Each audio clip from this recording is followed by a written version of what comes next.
The views and opinions expressed by John and DJ do not reflect those of any intelligent or rational human being and are solely the property of the Brightside Chat. This show is a proud member of the Nerdy Legion Podcast Network. Get more at nerdylegion.com. Enjoy the show. Hey, welcome back to the Bright Side and issue number 181. Martin, how you doing, buddy? Are you ready for this?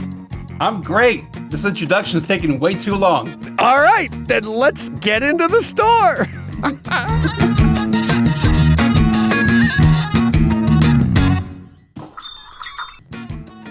And we're in the store, John. John gave us the keys. We're here. That was the full amount of structure we are going to have because I'm here with Martin Ferretti, and structure goes out the window. I've already been told. Here he's got a rant. He's going to say something. Listen, hi, am I a YouTube superstar now? Is that what it is? Yeah, you're on YouTube. Yeah, your oil painting-esque face. That's right. Portrait. Beautiful, Listen, Martin. Beautiful. I have to become a YouTube superstar to get the money to get a new background. You know what I mean? I like your background. Is that black pegboard? It is. Yeah, it looks beautiful. Yeah. You look like a scene out of the Batman. It's beautiful. It's my dream if I were in the Batman. The HDR that you really don't have, that we talked about a few minutes ago, 720p. Anti-HDR? Anti-HDR. But it's very, like I said, it's very oil painting-esque. It's very nice hues, very warm glow coming from the top left corner, coming down. It's gorgeous. Listen, it's how I live my life. My life is just a painting. Yes. Okay? Trying to live my best life. No, what I was going to say, listen, so everybody knows, I made DJ hit the start button because we were chatting for like 15 minutes. And I don't know if your listeners listen to my show. I don't really care. I don't even listen to my show. But nerdlegion.com, go check it out. But anyway, so we don't do any introductions, right? No. Nick and I have perfected this over many, many years. What happens is I hit the little call button and I'm recording, and as soon as Nick talks, we get going. You know what I mean? Yeah. And so that's what you need, some of that in here. Okay, there's too much structure going on. See, Martin, if you listen to my other show with my guests, with my guests, that's how I open. With my other guests, I have a little structure when I do my show, right? Just my version, like when I break down a movie or something, I'll have that structure. But I love doing those, just like those cold open, where you just come right in and you're fading into the conversation. I love that atmosphere. It works so well, especially with listeners, because let's be honest with you, it's like one of the reasons I do it is because I remember what it was like when John and I started, and we sat here by ourselves and we're like, hit record. And then the two of us just went silent because you get nervous, right? So practice. Yeah, and you're not used to it, right? But you're like, hit record, do this, and we know, we're used to it, and this is. But you bring in. I appreciate my listeners just for stepping up to come on a show, right? That's right. To be fair, that's how desperate we all are in home theater, just to talk to somebody. That's what happens. See, my philosophy is a little different. My philosophy is kind of like it's two friends hanging out, talking. And then there's a bunch of creepers online listening into the conversation. Okay? That's how I like to look at it. It really is. It's like the people okay, so like to play off that analogy, it's like I'm always saying, hey, it's like we ran into each other at Walmart, just struck up a conversation, you stood there for 2 hours talking home theater. And in the meantime, you've got all these people hanging over the rack looking at you. That's right. Down at you. That's right. Do you hear them? Do you hear them? I mean, you don't do that? No. Oh. That's just me? No. It's just you following them out to the car. Don't leave. Listen, I like to watch people, not like in a creepy, weird way. Okay? Yeah. But people are fascinating. You know what I mean? Yes, they are. Watching interactions, it's like real life Seinfeld, if you will. Yeah, I like how you say real life Seinfeld. Yeah. Like it actually is real life. You don't have to put a fake show onto it. I mean, It's like you're watching real people. That isn't like real life. That is real life. You just took it into the fiction area. Listen, this is an entertainment show, not a philosophy show, so we're not going to go there, okay? I'm just telling you. That's another show that we've. Whew. Actually, I was talking to a buddy of mine. So my buddy Tyler, I edited his book, Dive Manual is what it's called, and he just started a podcast, Black Hoodie Alchemy, and he talks about like esoteric stuff and like serial killers and things like that. And he had his buddy Eric come on, and Eric did the cover to his book, and Eric's an artist. Okay. And they were talking about like Grant Morrison and Jack Kirby and things like that. And he's like, dude, like, you know all this, like, you're the comics guy. You should come on the show and we'll talk comics. So that's what we did. We did like a 2-hour conversation on like of mostly Grant Morrison, to be honest with you. But yeah, it was really fun. So if anybody wants to check that out, Black Hoodie Alchemy. That's cool. Yeah. I don't know what episode it was. Episode 5 or 6 is what I was on. Just my name will be on the title. So yeah, it was a ton of fun, man. Because talking about this this real life Seinfeld thing, like that's what Grant Morrison does, right? Because he does this like magical ritual thing in his writing. So yeah, it was fun. Cool Conversation. All right, I'm gonna have to check that out. Yeah. So how have you been? It's been a while since. Well, yeah, it's even been a while since we've had a phone call. I know. I haven't talked to you in weeks. Yeah. Months, maybe. Yeah, it might be a couple of months. I mean, we text, but yeah, it's been a while since we actually had a conversation. I'm good, man. I'm busy. Here's the thing. Your listeners might not know this if they didn't listen to my show, but I switched. Maybe they do listen to your show. It's just so infrequent that they. I mean, we can talk about that. Listen, we're going to. I got it right here. When are we getting another one? The problem is I'm drowning in comic books, so I don't have time to do anything. That's not true. No. I'm drowning in real life stuff. But is it good stuff? No, yeah. I mean, good stuff. Yeah. But I switched from digital comics to physical comics. Oh, you went back? Oh, yeah. Oh, good for you. Big time. So, out of my free time, it's just reading comics, man. So it's pretty fun. That's good. That's good. Yeah. Yeah. Shout out to Cowabunga Comics. Oh, is that where you're getting your stuff? Yeah. And because you told me last week, you get your boxes coming in. So what do you order them? And they just ship you a crap load of them at a time? Yeah, it's like DCBS where you make an order, you fill out an order form, you send it in. Actually, DCBS also has a website. Cowabunga doesn't have a website yet. But yeah, you make an order. So you get your monthly order once a month, and then you can do like FOC orders every Sunday.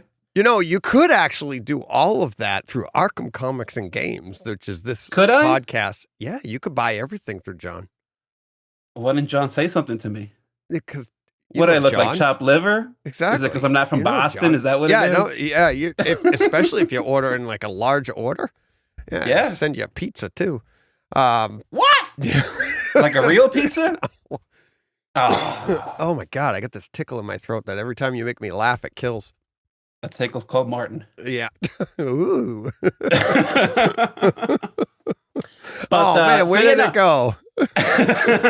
Oh, there we go. Did I kill your soundboard?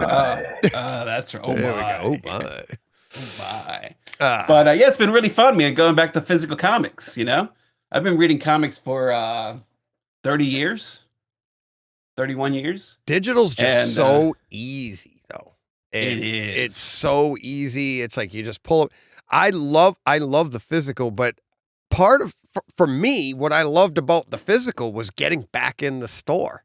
And it's like, and that was fun. Like I went down to John's. That's how this podcast started. I went down there. We hung out in the store for a while, talking. And then we're like, and literally the idea of the show being hanging out in the store didn't come to us right away. That kind of came to us because we were just like, what else? We're two idiots. What else could we do? And I'm like, let's just make it simple and make it this, right?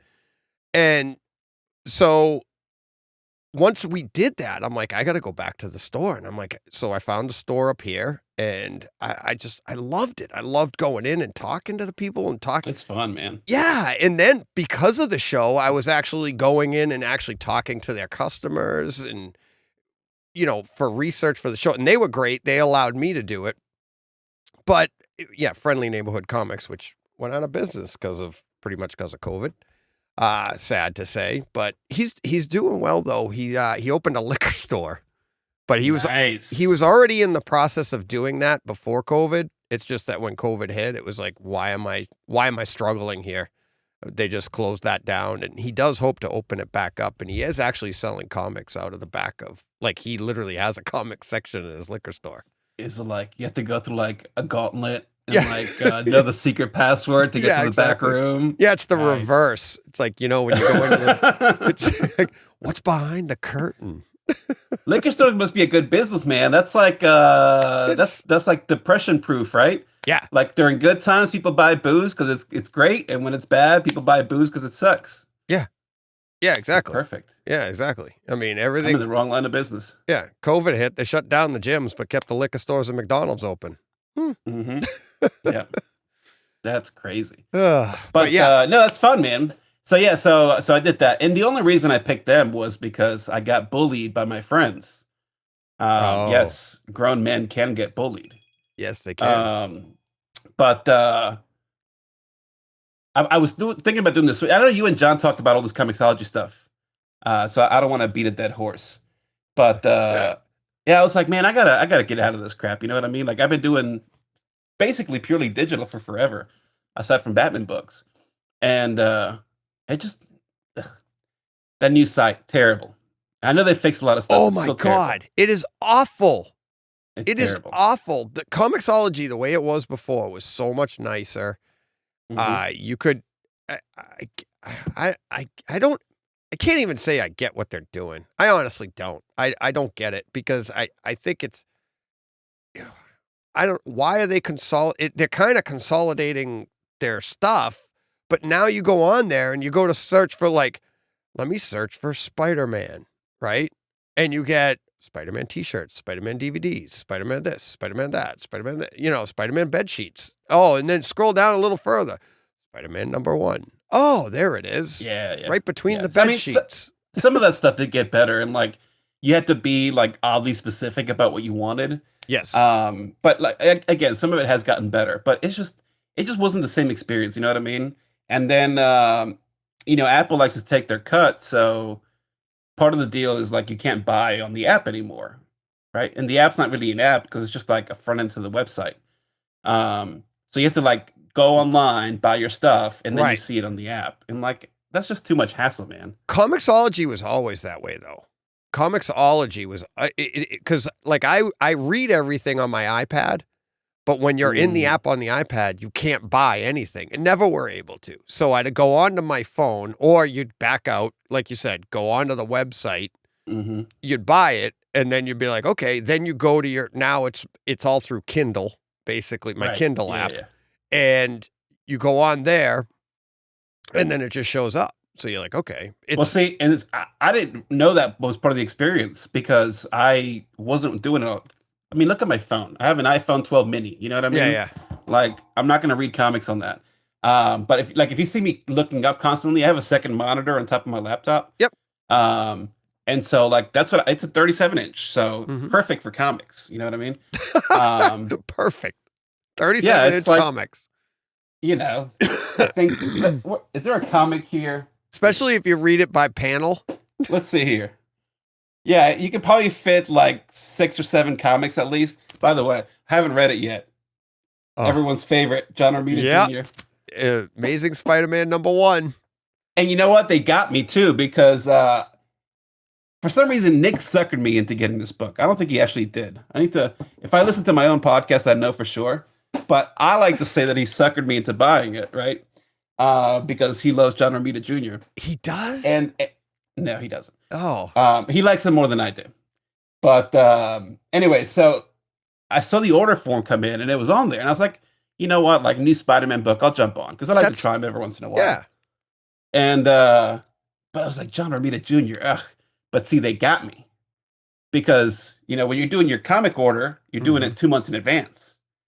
And this book is twice a month. Yeah. So by the time I get my first issue, I already ordered like 5 or 6 issues of this fucking thing. Oh, there you go. Wait, hang on. Where did it go? Oh, see, you got me all over the place. Make sure you beat that F word too. That's what I'm looking for here. Where did it go? Oh, there it is. Oh. But see, now I just take that, slide it, and move it. But I have the spot so I can find it easily. Nice. But yeah. So you haven't even read it yet? No. So you haven't opened it up and even looked at the artwork? I just got like issue 2, and I haven't read the first one yet. No, I did open it up. Artwork. It looks nice. Listen, some of it does, but then let's see. Some of the faces, like I said, it looks like it was done with silly putty. I think it looks pretty good. I'm not gonna lie. Yeah, you gotta. It doesn't look bad. JR hater. Yeah. It doesn't look bad, but go through when you're reading it and you'll get to some panels and you'll look at like, whoa, what happened there? Must have been on deadline. Yeah. Well, and I think it'll be fine because, he can't do, it's a thick book. What is this? This is a $5.99 book. So it's probably like a 40-page book. So he's not going to be able to do like 40 pages every 2 weeks. You know what I mean? No. So I'm sure they've had this in line for forever, right? So he's probably done his arc 4 issues, and then like issue 5 will be a different person. They're probably doing the arc, and maybe John Romita comes back or whatever. I think it's fine. I actually like it, and I talk a lot of crap about JR, but whatever. Maybe it's the coloring.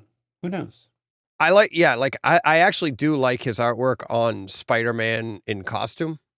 I thought it looked really good in that book.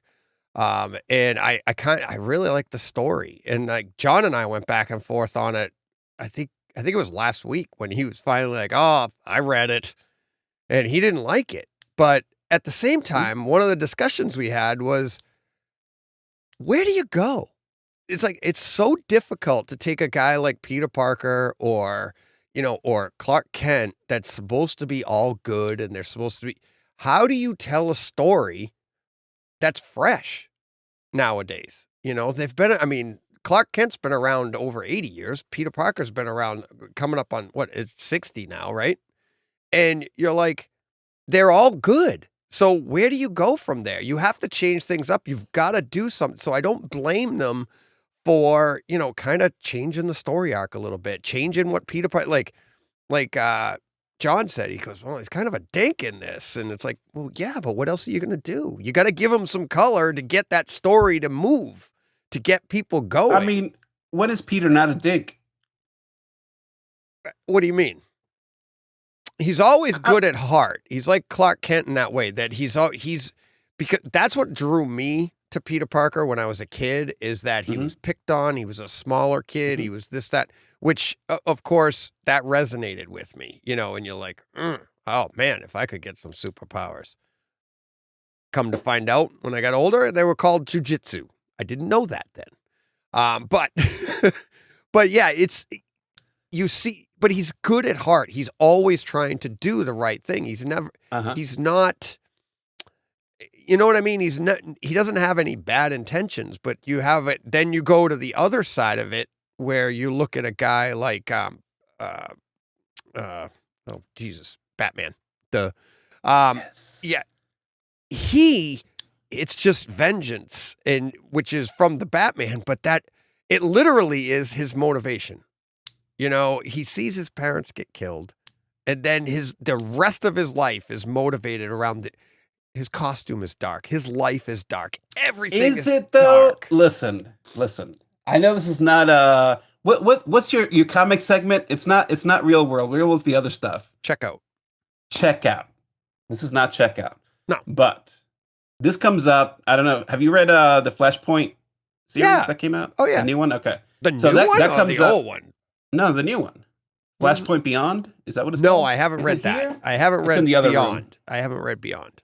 All right, so great book, by the way. I loved it. Okay. But that comes up in that book because Thomas Wayne's Batman in that book, right?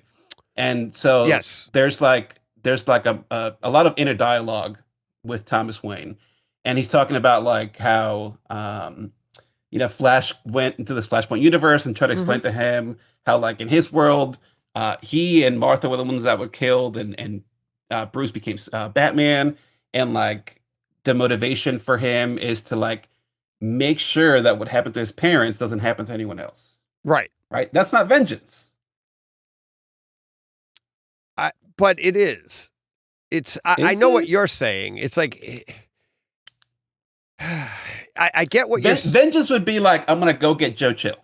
Okay, that's vengeance. Correct. But what happens after? Yes, I get what you're saying. But it's what I always liked about Batman is, to me, it was always very primal. Not Batman 66, but in the idea of like, there's different ways. I mean, it's kind of in the middle, really, because it just feels like, and I think that's what Matt Reeves is doing. I didn't think we were going to get to it right away, the Batman, but I think that's what Matt Reeves is doing. Is early on, it was vengeance. It was the anger that drove him to train, to research, to learn, to become that detective, to become like, so the detective thing, to your point, that's not vengeance. That's learning how to prevent this and seek out the people that did it. But every time he gets to pull down another bad guy through his detective, through his, training, fight training and all that, it's another piece of vengeance. Like, I got another one, right? Which is it's another validation of his vengeance each time, right? Because you never get over the death of your parents like that. Sure. So I will say this. I agree with what you're saying. However, I think this kind of proves my point about what you were saying with Spider-Man. I love Batman. Okay, everyone knows this. I love Batman. He's my favorite. Okay, because you can do so much with Batman. Exactly. The problem to me is, if you're wondering what can they do with Spider-Man to make it different, then is that an inherent issue with Spider-Man, with Peter Parker as a character, that you can only tell these good Peter Parker stories? Or is it an issue with readership, where they expect a certain Peter Parker, right? Or is it an issue with, say, publishing, or maybe even just an editor instead of publishing, where they want only these types of stories told? Because you get this with every character, right? Like, even Batman, for a long time, like you only saw a certain type of story, right? Like, first you had like all the gangster stories, and then you have like whatever. The direction's made by the editing staff, right? I mean, sometimes there might be a directive, especially with a character like Spider-Man, who will be like Marvel flagship, right? Like, is there another Marvel flagship? Probably not, right? In the 90s, it might have been like Cap or Avengers or something, but like Spider-Man sells Marvel books. Right. Same with Batman. Like, why is there, I don't know, let me look at my list, probably 22 Batman titles right now, because Batman sells books. Okay. I know it's expensive. Trust me. But it sells books, right? So, I mean, regardless. So, you got to keep a certain direction on these characters, right? Like, I know you and John have talked about Chip coming onto Batman. How he pulled his contract off, by the way, I have no idea. Kidding. Right? Because like nobody is allowed to do anything like this. John said, I heard you say that on Nerdy Legion, which is a great podcast, by the way, and you can hear it on nerdylegion.com. Yeah, comes out biannually. That's right.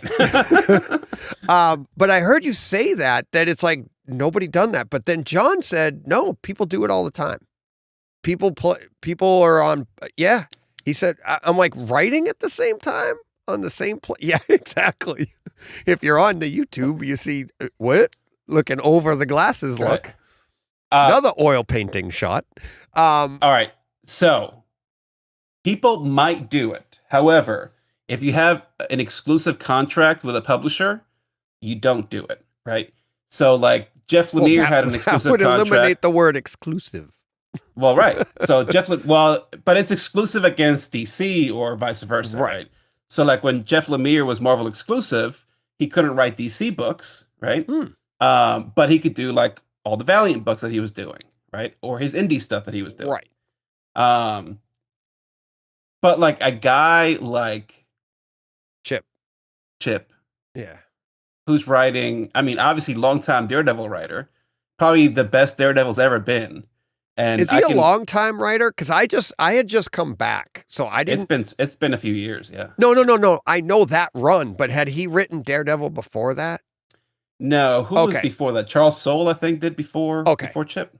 Yeah. All right. I just didn't, because when somebody like yourself, who's been reading and the conversations you and I have had, you go way back, 60, 70 stuff you've read. I'm like, the Zdarsky run of Daredevil. I go to the 40s, my friend. No, I know that. But that's what I'm saying. So when somebody like yourself says a longtime writer, immediately I'm like, ooh, is there more that I haven't read? But I see what you mean. Yeah. You know, like pre me coming back, because he started writing that.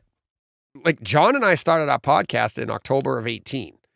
He came on, I think his first book was February of 19 or maybe late January. I think it was February, because we were talking about it all the way up until then. And if you remember, there was a 4-run series of Daredevil, like in memoriam of Matt Murdock. And it was all the different characters like Paige and they were all, each edition was a different character remembering Daredevil or Matt, right? And then because he had died in the previous run. And John and I we weren't bashing it. We were the bright side, but we were like, what are they going to do? Like, how do you, and we laugh about it now because it turned out it's the best. It's one of the best, not just Daredevil, it's one of the best runs of the last 5 years. It's just, it's an amazing run. But yeah, I actually, before Chip, I had read very little Daredevil. Oh, really? Like really very little. Like even through like when the Ben Affleck movie came out, I listen. Don't knock it. I love it. Bright side, bro. Come on. I love it. John and I talked about it here. I talked about it on my other podcast. I love that movie because of the home theater environment. But at the time, it's a lot easier to look back on that now and go, "Whoa, that's not very good." Be like, no. You need to live in that world where we didn't get Marvel movies, where you were just like, oh my God. It's like, I loved that. I loved Elektra. I'm like, I watched all of those movies. Because Elektra's not as good as Daredevil, but no, not at all. But yeah, you know, when you're starving, that Ritz crackers, ooh, that's pretty good. That's a Ritz. Buttery. Yeah, we got it too good, man. I'm telling you. Oh yeah. We got it too good. I love watching old stuff. My youngest daughter and I just started doing a MCU rewatch. Because we had talked about going to see Doctor Strange. I know we were texting that I was going to try to see it. I didn't get a chance to go see it. Oh. But she's like, well, let's watch Doctor Strange, the first one. So I was like, You never seen it? She's like, no. I was like, all right, cool, we'll watch it. So we watched it. She loved it, and I was like, what do you want to watch next? She's like, I don't know. Let's start going through the movies. So we start flipping through, and like the Captain Marvel one came up, right? She's like, let's watch Captain Marvel. And I was like, all right, cool. So we watched that. And this is the third time I watched it. And the first time I really enjoyed it, by the way. Because like the first 2 times I watched it, I was like the first time I watched it, didn't like it at all. Second time, I was like, all right, cool. Yeah, this third time I liked it though. And because you were watching it with your daughter. I mean, maybe. Trust me, it makes a difference. And no, you're probably right. You start to see it through so like their perspective. Like when I've seen movies with my daughter, not only they don't even have to say anything, but you're just proud that they're there and they're happy to be watching this. And then you're trying to see it through their eyes, right? Right. So then by the end of the movie, you're just like, what did you think? And now they start talking, but I already had those feelings, and it makes a difference. Having a daughter like that, it's not like having a girlfriend or having a wife. You go head to head with those people, right? But your daughter, you're trying to understand, I guess, a little bit more. It really does change it. I think it changes your perspective, and that's interesting that you didn't like it the first time, the second time, but then with your daughter, you're like, this is pretty good. Yeah. Well, and I don't know. whatever. Besides the point. So we Yeah. watched that, and then she's like, "Well, what do we watch next?" I was like, "Well, I don't like. How do you want to watch them, right? Right. Because what's after that? Infinity War, right? And then Endgame." I was like, Yeah. "We can just do it like timeline order, right?" So this is the cool thing about Disney Plus, right? So we go to the Marvel section, and so they have like Phase 1, Phase 2, Phase 3, Phase 4. But then if you keep scrolling down, there's like a timeline order, Yeah. right? That's so it does like Captain Yeah. America, then Agent Carter, Captain Marvel, Iron Man. Right. So she's like, "Well, I don't want to watch Captain America, and I don't want to watch a show, so we'll go to the next movie." So we watched Iron Man. We watched Iron Man 2. And it was a ton of fun, man. Yeah. Like it was a ton of fun, you know? And so I think sometimes like as like comic fans or like any kind of fandom, right? Like you see this with like anime people, for example, with like Cowboy Bebop, right? Like everyone like just dunked on it. I watched Cowboy Bebop when I was like a teenager, you know what I mean? The cartoon. And it was good. I enjoyed the Netflix thing. Like it wasn't quite as good, but it was enjoyable, like for what it was. You know? I And never think a lot of watched times Cowboy people- Bebop. Oh, really? Never. The anime is awesome. We should watch it. Yeah, but I think that came out after me though. That wasn't out like. So Oh, I you know. read comics and do a podcast about them, bro. Just come on. You know what I mean? Like, who cares, right? Like, you're a little older than I am. I'm 40. I don't care. I talk No. about comics all the time. Oh no, You know? I know. But I just never even like that. Power Rangers, all of that stuff came out yeah. when I was in my 20s. That all So I came think- out later. Power Rangers came out when I was in. I remember like we were huge in it in 6th grade, so it had to be like around that time frame. Yeah.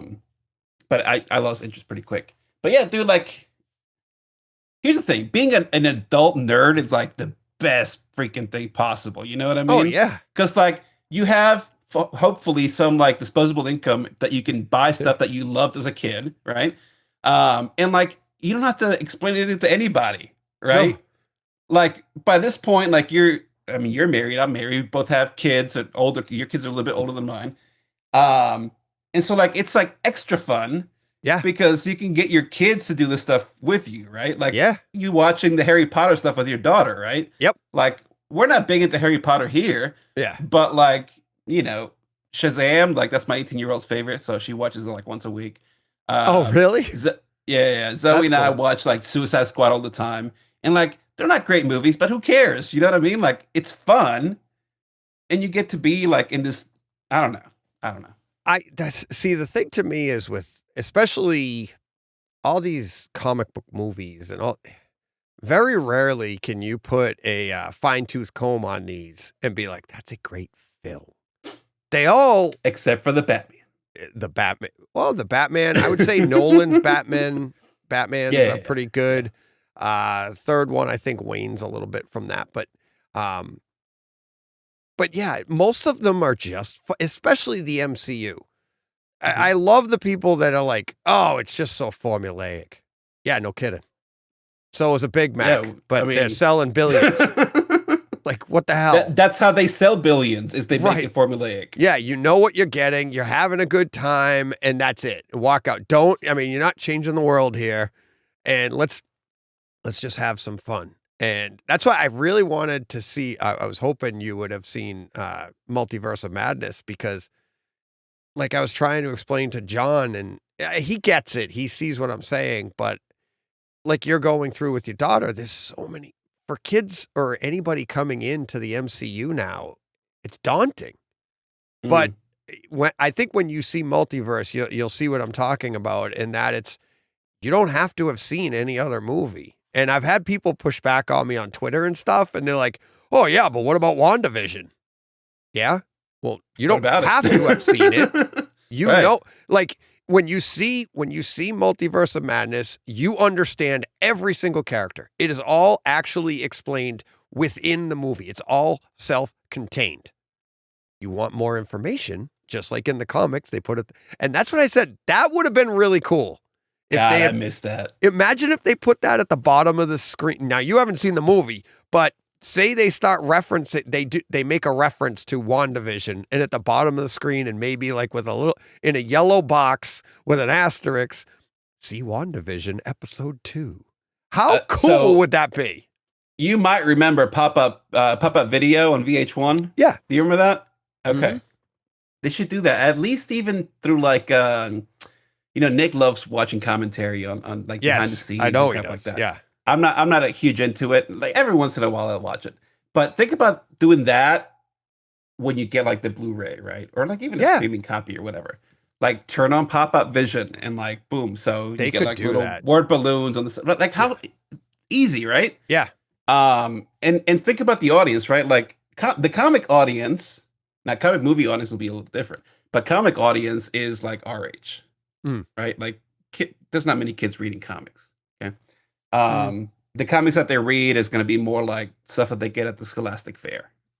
And, I mean, maybe some trades, maybe some manga or whatever, but comics, it's mostly grown men. Okay. And yes, a large chunk of grown women.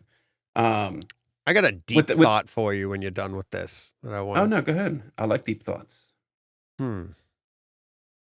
I don't want to give anything away. I read comics when I was a kid. I'll use myself as an example.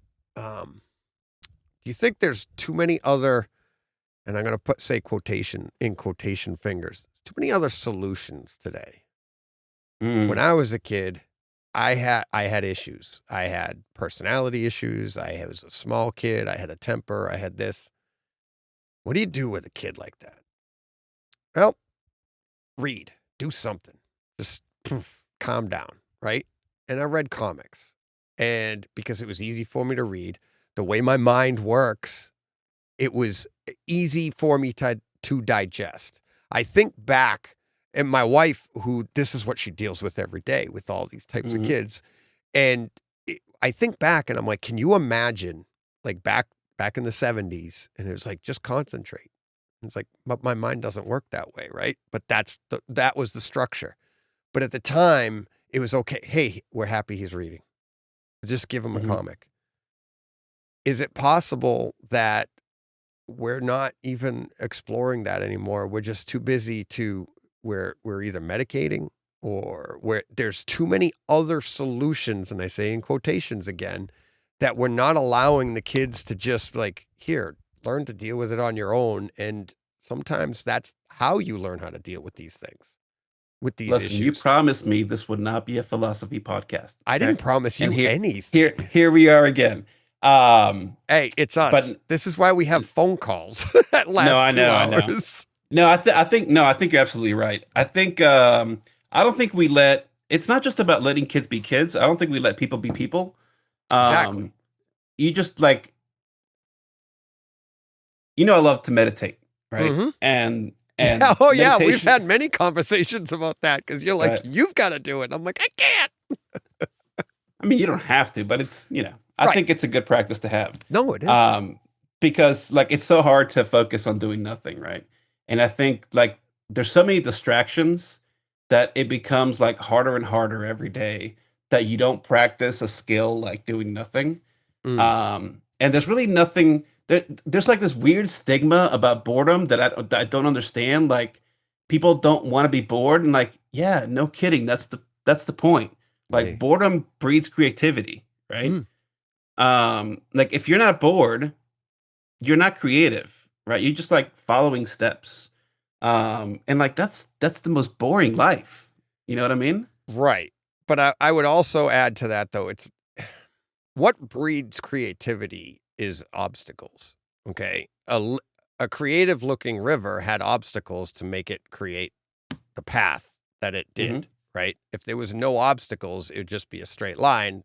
Not very creative, right? Quick analogy. Boredom is an obstacle. So what you're saying is like, I get what you're saying with meditation, and we've gone over this ad nauseum, but it's like, if I can't rectify it myself. Like if boredom is an obstacle, why am I setting myself up with an obstacle? You know what I mean? Like I'm going to set myself up to be bored when I'm trying to avoid that. Right? No, I see what you you're see saying. What I mean? Right? It's like I know what you're saying. But I'm also defending you. That's why people have a hard time with it, is because it's something you are trying to avoid. But I understand believe me, I understand your perspective, because anybody who lives with me, my wife, she knows, like, I cannot sit still. I cannot, like, I could have taken this week off. John's on vacation. He's in Rome. He landed everybody. Everything's great. He says he's got a horror story. He better bring some pizza. Yeah. Yeah. I texted him when he landed, and I said, "Did you make it? How did everything go?" And actually, I thought I was texting him the next day, and he's like, "I just landed. I've got a horror story to tell you. I'll tell you later." Oh, no. And I got that text, and I was like, "Okay, I won't bother you anymore." It's like when you get that, like, "I'll tell you later."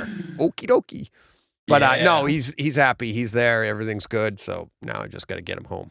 But yeah, I could have taken this week off, but I was like, Sure. you know what? It's like, I like doing this stuff. I put this pressure on myself to put these out, and I like doing it. That was one of the questions I was going to ask you. Not even joking. I actually admire you, like Nerdy Legion. It's like, when are we getting another episode? But whenever we get another episode. I know, I admire that, but at the same time, I'm like, I know I can't do that. I'm like, I need to do something for. I mean, once I set out to do it, I got to do it. And that's totally respectable, right? Here's the way. Like, we've been doing this show for 5 years, 6 years, something like that. And like, we used to be. We've already talked about there's no structure, right? We used to be like very structured. When the show started, there were 5 of us on the show. Okay. And we had an outline. And that lasted like 3 episodes.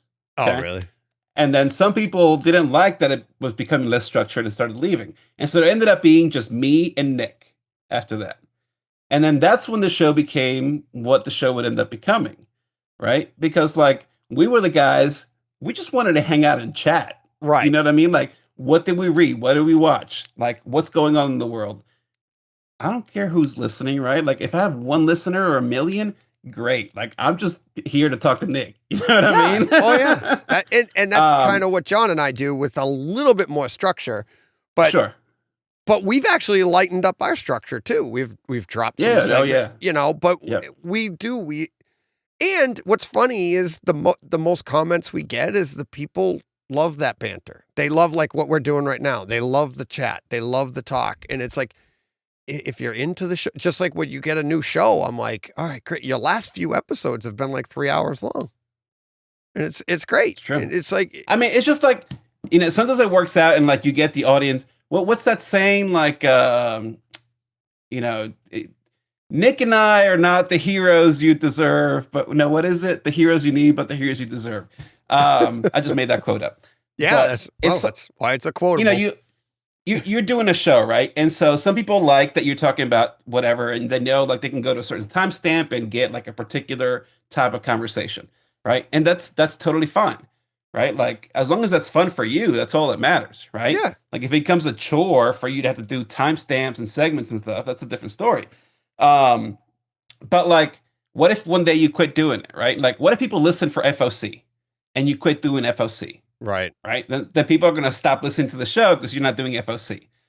Right. But who's going to stick with you? The people that are just here to listen to you guys talk because they enjoy what you have to say. Right. Yeah, you cultivate your own audience. Yeah. Yeah. So, the way we look at it is, like, if there's a bunch of Nicks and Martins out there that want to listen to, like, because they have the same conversations with their friends. Right. They're just not recording them. Right. That's just the way that we look at it. Yep. So I don't care. So that's why you get a show when you get a show. You know what I mean? We used to try to do like every other week. But like, Nick's doing some work stuff now, and I'm really busy. I have a lot of responsibility. So, sometimes it just doesn't happen. Plus, to be fair, Nick was supposed to be here today. And and he is very, very busy right now. I think another thing about Nick, I feel like I know him so well. Cause like you said, you say, oh, Nick likes to watch commentaries or listen to commentary. And I know so much we've talked a lot on Twitter or on text or something. I've never spoken to him. I've never talked to him like this. I'd say met him, but it's like I've never run into you in person yet. Well, I mean, but when we first started talking, we didn't talk like this either. You know what I mean? No, I know. But I know that if I got him on here, it'd be the exact same. I know. I mean, oh, for sure. You know what I mean? It's like I feel like I have talked to Nick, but I haven't. You know, I've never spoken to him, but we got to set that up sometime. My show, your show. Just oh yeah, well we can do it. One night in person. One night in person. Come on. Yeah. You know, next year might be Kanye again. Who knows? But no, I felt the same way about some guys. Like you know, I listened to Mike Myers for a long time, and I know he listens to your show and chimes in every once in a while. But you know, I listened to like Geek Brunch and you know, they used to do the Valiant show and all kinds of stuff. Listened to him for years, and then like you know, one day I met him at a con. I think it might have been Heroes Con, and it was just like talking to you, right? Right. Like, yeah. I talked to Mike on Twitter, never in person, but it's like, oh yeah, here's my number, call me anytime, blah, blah, blah. And we hung out at the con, right? Like, looking at books, buying books, whatever. So, you know, it's what it is, right? You know what I think is funny now, especially in this day and age, where we do all this. The first couple of years that I knew you, I don't think I knew what you looked like, because I think this is actually not what I look like either. No. Nice avatar. That's what you went with? It's my AI. That's why I look like I'm all in an oil the things painting. you could have invented, and that's what you went with? Right, you know? She thinks my tractor's sexy. Okay? I had to say it. Like, what? Brad Pitt wasn't available. George Clooney, Denzel Washington. Come on. I gotta look like an everyman, okay? That's what it is. Oh, yeah. Nailed it. No. Thanks. Oh, man. All right. There's my Irish sarcasm. Oh man, what was I saying? No. By the way, I just hired a. Listen, this is a total tangent, but welcome to the show. So I just hired this guy. He's from Boston, and look, dude, I love talking to him. Oh yeah, it's like you, like times 10, dude. Like, he's got the thickest Boston accent. Where is he from exactly in Boston? It must be in town, like if in anywhere like South Shore, Dorchester area, which will be Dorchester. I could tell you the town names, but it might sound different coming out of him. True. It's Worcester. Anyways, tangent. But I love talking to him. He comes in my office and we're chatting. I'm like, dude, just stay here all day. Like, whatever. Well, I know, nice tangent. But when I first started this, I tried to get rid of, and I have it. It's still on my phone. I have like a bunch of words you say to get rid of it, and here's why. John and I were like made a conscious decision because we started in 2018. We didn't want people to know we were Patriots fans. Because that was that nationwide. That was like the third rail. It'd be like, I don't want to listen to these guys, right? Yeah. Because especially when you're starting out, you don't want anything that would just turn somebody off. You want them to get to know you before they go, "Oh, you're a Patriots fan? Oh, all right, but he's a good guy." But if you meet a person and go, "He's a Patriots fan," dink, right away. So, and I tried to hide the Boston accent as best I could. And what ended up happening is people would always be like, "You're from the Northeast." People thought I was from New York or wherever. But every now and then it leaks out. And my kids always tell me, "Oh, Dad, you were pretty bad today." I'm like, "What did I say?" And I'll hear it back. I'm like, "Oh, yeah, that was bad." Yeah, see, my New York very rarely comes out, man. Like when I used to visit and I came back, it would be there, but it'd be gone in like, a couple weeks. But I haven't gone back in so long. It's just like, whatever. Yeah, it's funny how it's not horrible, but there are different parts of like Boston in particular. So you know what you should do? You should do like WandaVision and do that like standardized like 1950s American accent. You know what I mean? Yeah. Yeah. Where like everyone talk the same. Right. That's what you should do. I had somebody tell me once that his mom grew up in a town in Connecticut that didn't have an accent. They don't have any accent. Really? Like that by itself is an accent. Yeah. It's impossible not to have an accent because it's like they're the only ones. Well, if you're the only one speaking that way, then that's your accent. That's your accent. Yeah, for sure. I'm like, how are you wrapping your mind around that? It's like, so if you went to England, what does he think of your mom? Right? Go to England. What do they think about your accent? Oh, well, that's different. No, that's an accent. But anyways, no, what I was saying is in this world, when we meet each other now, what's the first thing you're going to notice about somebody that you've only met this way through Zoom or all these conversations? We run into each other at a con. What's the first thing you got that you noticed about somebody? Ass cheeks. That's an inside joke. Sorry, my apologies, everybody. So when the first time we all met in at C2E2 in Chicago, we started this joke about like reach arounds. Yeah. So that's an old joke. No, I was just height. Yeah, for sure. Because you can't, like I got to imagine you're gonna start running into people and like because we're all the same height on Zoom. Everybody's dead on in the camera, whatever, and then you meet somebody in real life, and you're either like, "Hey, nice to meet you," or "Oh, wow, you're not as tall as I thought you were." I mean, I'm lucky. I'm in the middle. I'm at like roughly 6 feet, 5'11", whatever, 6 feet depends on my shoes. So I'm right in the middle. But then I know other people that I've heard in their podcasts, and they're like, "Yeah, I'm 5'7". I'm like, "Oh, geez, I didn't know that." It's like, so when I meet you in real life, you're like, "Oh, okay." But we're the same height, so Oh, are we? Yeah. Oh, cool. But I remember I was supposed to go to C2E2 the last time they had it. You and I backed out at the last minute. It was, and that was right before COVID. And that's not why I was backing out. And luckily I did, because I ended up staying home so I could work and blah, blah, blah. Who knew the world was going to shut down? And it's a good thing I stayed home. I remember it because that was the weekend that Bloodshot came out in theaters. Yep. And that was the last movie before COVID, because they shut down like that Monday. Oh, yeah. Yeah, no, I know. I saw Bloodshot the day it came out, and then my son hadn't seen it, so I got us tickets for the following Tuesday, and then like a day or two after I bought the tickets, they said the theater was going to be closing on that Tuesday. And I had like 8 o'clock shows, but it was closing at 7. And they're like, "Oh, no. We're allowing it." Oh, I'm sorry. My movie started at 7, but the theater was closing at 8. That's what it was. And they're like, no, we're finishing out the movies, but this is when so I literally saw the last movie playing, and it was Bloodshot. And then the following week I saw it digitally. Then I bought it physically, and I owned, and then I just bought it again. See, that's why you and I get along, because we buy the same thing multiple times. Yeah. I do this all the time. I know John makes fun of you. I'm like, why? Like, doesn't everybody do that? Yeah. Well, how else do you know if you like it? Right, exactly. It's like, let me try it again.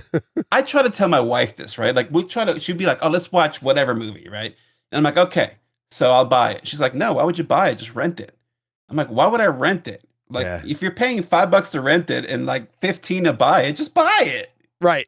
Right? If it sucks, who cares? Yeah. It's so when I got that new Kaleidoscape system, and you can rent. Jealous. Yeah. So the rental thing's really not working out for me the way I thought it would, because all the new first run movies I'm buying anyways. Yeah, exactly. Because they don't rent them yet on Kaleidoscape. They don't rent them right away. Where I'm kind of making out on that is when a listener will tell me, "Oh, check this movie out," and it's an older movie. Boom, rent it, and I get it full top quality, as good as possible, and it costs me $8. If I really like it, then I can buy it then. But but they're not renting those movies a first run movie. But I was watching Morbius today, just dropped today. It's not out on disc yet. Won't be out. Yeah, I forget the date when it's coming out. But I know it dropped digitally today as well, and I pre-ordered it. As soon as I saw it available, I actually really enjoyed that movie in the theaters. Yeah. I'll be interested. I know you haven't seen it yet, but I'm going to watch it tonight. Yeah, I'll be interested to hear. We'll have to have a phone call afterwards, because I'll be interested to hear what you think of it.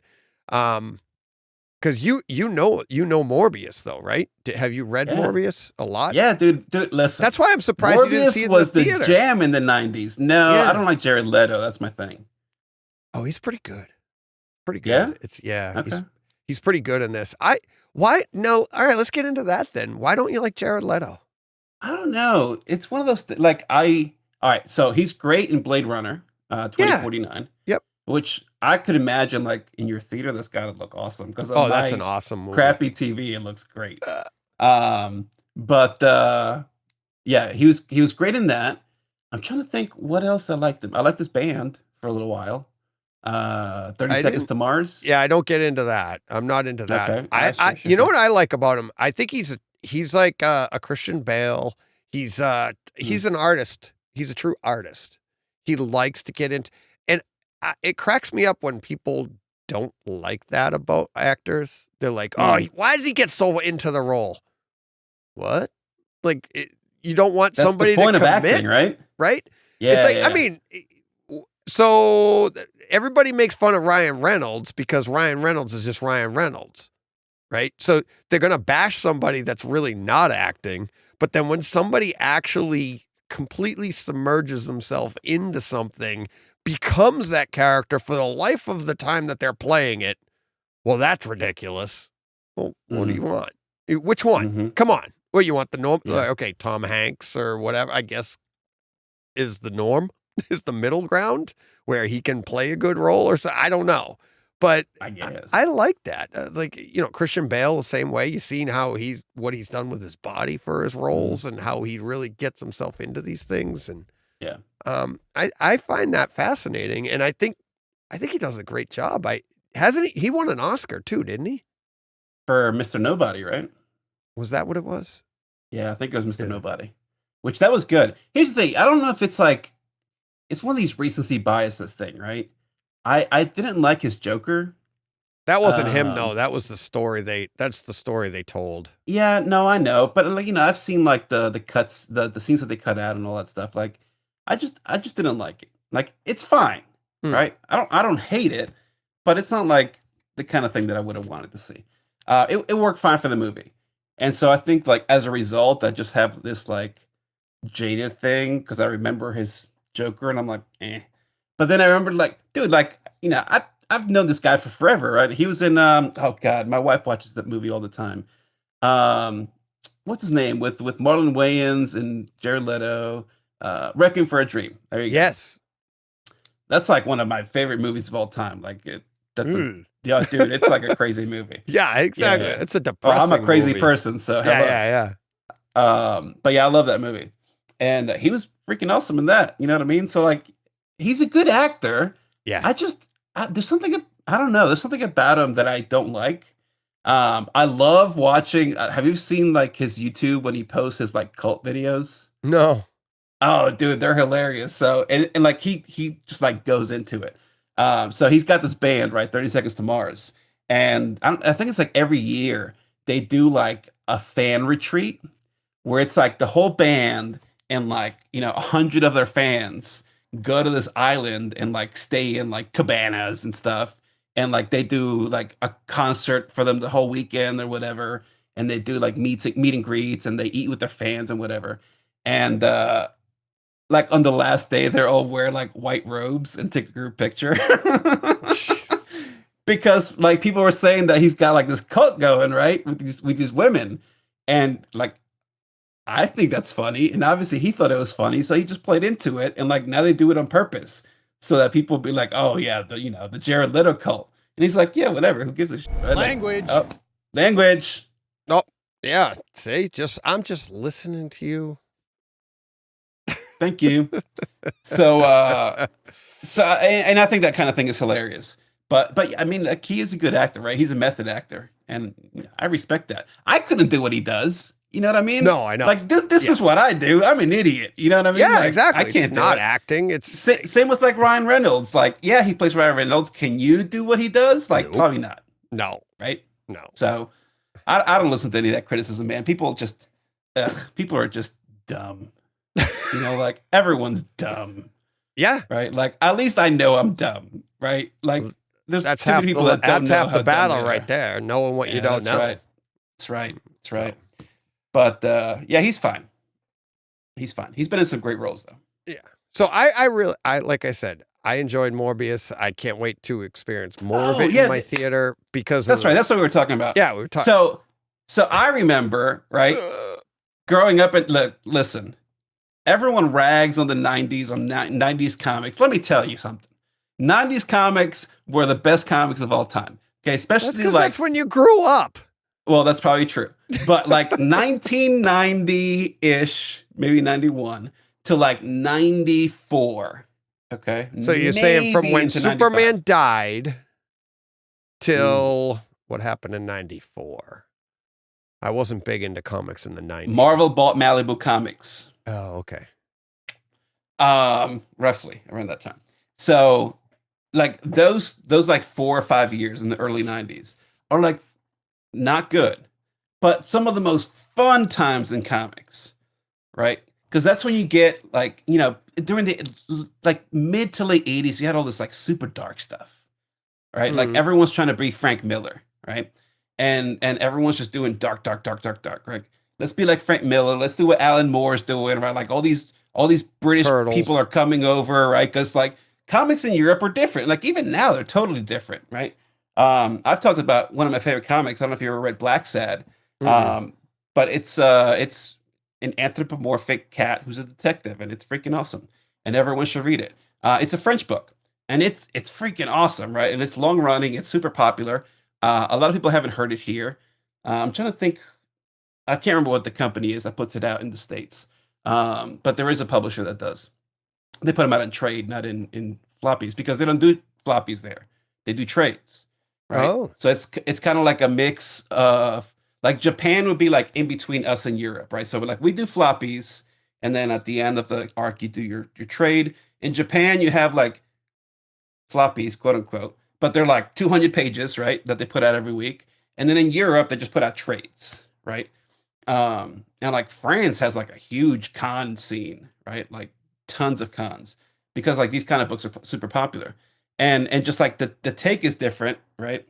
And so, you know, during the 80s, you had all these British guys coming over to the US telling these like very grown-up stories, because in the US, comics were for kids. But in the comic scene in England is very weird, and we're not going to talk about it because that's like a 10-hour podcast. But like these guys grew up with these characters, and they wanted to like write them as adults. Like what happens, like I'm not a kid anymore, so what if I write this guy as if he's not a kid anymore, right? And that gets brought over here. So you have all this like super dark, like very realistic stuff going on in comics. And then the 90s come about, and it's just like pouches and guns and explosions, and who cares, right? So you get like Ghost Rider and like Deadpool, and Morbius was like really popular in Spider-Man for a long time. I remember. He was in the cartoon. He was freaking awesome in the cartoon. I can't remember who voiced him. But yeah, like that's Morbius is like my era, right? Like I'm 40, like I said. So if you're around my age, like you probably remember this if you were reading Spider-Man comics. Like he had his own series, right? Yeah. It ran for quite a while, and it was actually pretty good. I knew of Morbius, but I didn't I just knew of him. And I was like, is that supposed to be some kind of answer to like DC's Batman? Like, what are they? I didn't like. Why does everyone do that? Explain this to me. What does everyone want to say is this X's Batman? Because I love Moon Knight, and I hear this all the time. Yeah, that one's. Oh, wait, I got to see. Is it in here? Hang on. Uh-oh. I just got to go find something. We're left with a black screen. If you're watching on YouTube, but now you can all really painting see screen. the Did you see this that I just got? Yeah. Oh, that's nice. It just came in, so I got to frame it now. But it's because we're in a copycat world.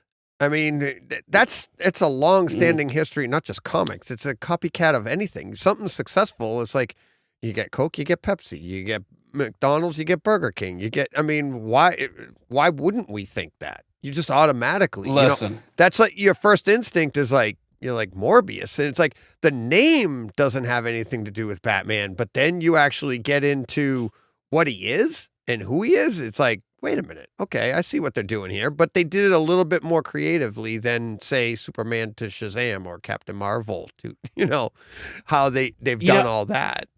Listen, there's a podcast that I would love to do. So maybe there's some like other nerd that has way too much knowledge of random BS that no one cares about that can do it. But like there's a podcast in here somewhere. Okay. And this podcast would track like pop culture themes in like comics. So like you're talking about Morbius. I'm like shocked that they would do a vampire movie right now. Because right now we're not like in a vampire type culture. Okay. And the early 90s was that, right? Like Anne Rice was everywhere, right? Because Interview with a Vampire came out at that time. Right. And so like everybody's doing vampire stuff. That's why Blade was the first Marvel movie that came out, because vampires were the thing back then. Right. And that's just not it now, right? Like we're not even in a zombie era right now. Although like there's really good zombie stuff, like Black Summer. Have you watched that? No. On Netflix. I'm not a big zombie guy. I'm not big into zombie stuff. No. You don't need to be a zombie guy to appreciate Black Summer. It's pretty hardcore. It's not so much about. All right, it's what I like about old zombie movies. It's not about the zombies. It's about the people living in this world. That just so happens to have that's zombies. kind of fun, yeah. But not like in a Walking Dead way where you're like, can we just finish the show already? You know what I mean? Like in a good way. And so we go through these, like, you know, you have the movie monsters, right? Like the Mummy and zombie. You have zombies and like Frankenstein, vampires. Blah, blah. We go through these like pop culture cycles where like just like the general like social ethos, like whatever's happening in culture and politics and economics somehow like reflects the stuff that happens in the movies. And I don't know what spot we're in right now in terms of like that theme, right? Because it's not like fantasy, right? No. Because you like don't know Game what of Thrones it and all is? that's over, right? What is it? It's just the flat out comics. It's the It's MCU. just comic movies, it's the right? comic movies. It's anything that you could put out that's not even like history of violence type thing or whatever. It's anything that's you just got to put out a comic movie. You want to make money. So that's pure what we're doing. escapism is what you're saying. Pretty much. Yeah. So what you're saying is we're just in a dire socioeconomic situation and people just want something to have. Do you know what's funny about that though? Yeah, I know. But do you see how that works? And you'll like this for your other podcast. We go there, but at the same time, we've been there. We were there before the dire situation. The MCU was around for 10 years. If you go back and watch Infinity War, it's like they highlight the 10. It's 10 years. You go back to, Spider-Man. You look at Star Wars. We're just dying for otherworldly fantasy type stuff to take us away. But for some reason, everybody is always like, well, this is the worst that's ever been. Like now we're in the worst. It's not always the case, though. Yeah. Back in my day. Yeah, it's like, and I'm not saying it was. I mean, I'm not saying this is what we're going through isn't bad, but there's a lot of stuff coming out now that was written pre-pandemic, pre-stuff, and you're like, this speaks to the time so well. Yeah, it was written 5 years ago, 10 years ago. I don't know, man. It's weird though, right? Because like, what's that? So your kids are a little bit older, so I don't know how much of this they catch, but like I see my kids and like I swear to God, it's like, 1988 all over again. Yeah. Right? Like they're wearing the clothes that I wore when I was a preteen, right? They have the same style, the same haircuts, like they're using the same words, like they want to watch remakes of shows that I watched when I was little, like you talk about Voltron all the time. I'm like, hell yeah, Voltron rules, dude. I love Voltron. Things like that. Like everything just seems to like it's cyclical. All right, not everything. There is still like genuine like original IP, but there's just so much of like reboot, and I don't know like if that's again. I don't want to make this into a philosophy podcast, but it's almost like there's something about like my generation that like longs for like that childhood in a way that I feel like, and I could be totally wrong, but it almost feels like very few other generations have, right? Like think about that's only that, because you're only from your generation. Well, no, that's what I'm saying. That's true, but right? If I try to analyze, like my he just turned 68, right? A couple days ago. I've never heard my dad like say, "Oh, I wish somebody would do like a Led Zeppelin like cover band and like tour so I can go like listen to Led Zeppelin live," right? Right. Or like, I wish they bring back. I don't know what did they watch in the '70s, like the Jeffersons or something. I don't know, whatever. Oh, I wish they reboot the Jeffersons, right? Like, Right. I've never heard like my dad or like his friends or people that surround him say anything like that, and it feels like my generation just it's constantly like this thing. I would We're say like anybody that it's weird. so here's where I think and this is sad to say, but I think this is the truth. My dad is, he's in his 70s. He was in Vietnam. That's the distinction. Right, that's what I'm saying. Our right? generation hasn't experienced a world war. We haven't experienced, and look, as bad as people think things are now, everybody that's grown up, I'd say from late 70s, say 80 on, has all experienced excess. Everything is about excess, right? We got cable TV in the 80s. What was before that? You had 3 channels, right? And John and I talk about that all the time. We had 3 channels, but you got cable TV, and then just advance everything from there. Everything was about excess. It's like Springsteen, 57 channels and nothing on, right? That's a song. Today you'd be like, 57 channels. What happened? Why only 57? Right? Right. I'm like, we have right. 50. The new song is like 57 streaming and nothing, streamers and nothing on. I mean, life is about excess. And ever since the 80s, everybody before that had something. It was like their parents were parents of the Depression. Their parents were penny pinchers. Like, I know the stories of like my grandmother and my wife's grandparents. And like, you go out to eat and you take the little sugar packets, put them in your purse. That's Nana right. did that. And Yeah. because we didn't save the sugar for home. We're like, sugar, we're getting sugar. We're getting Frosted Flakes and we're putting sugar on our Frosted Flake. We're living in excess. So then you get older and you're like, hey, I even did that when the pandemic hit. I'm like, hey, everybody, what made me feel comfortable? Not even joking. I mean, think about this. I know we don't want to get philosophical, but pandemic hits. I'm locked in the house. What did I do? I bought those cereal boxes and tweeted about it. I'm eating a different sugared cereal every morning to make it feel like when I was safe, when I was a kid, right? We don't even know what danger is. My father was in Vietnam. I remember I went to paintball for the first time. I went to my dad with practically tears in my eyes. I'm like, I was hiding behind a barrel while people were shooting paint at the top of my head, and I was scared out of my mind. How did you get through that? I'm like, I was just going to go home with a welt. You weren't going to go home, And it's like, we don't know that experience. So like my dad, no hobbies. He's got no hobby. You're like, what do we get dad for Father's Day? Another tie? I don't know. Another tie. And it's the exact opposite with people like us. Like, what do we get dad? I have no idea. It's overwhelming. It's like, there's so many choices. See, at my house, it's the opposite. It's like, what do we get dad? He just buys everything he wants anyway. So. Exactly. But we have it. But that's my point is like, we have it. It's sad to say, but those generations provided for us so well that we are the benefactors of it. We lived the excess, but now we're giving it to our kids, right? And now our kids are getting it.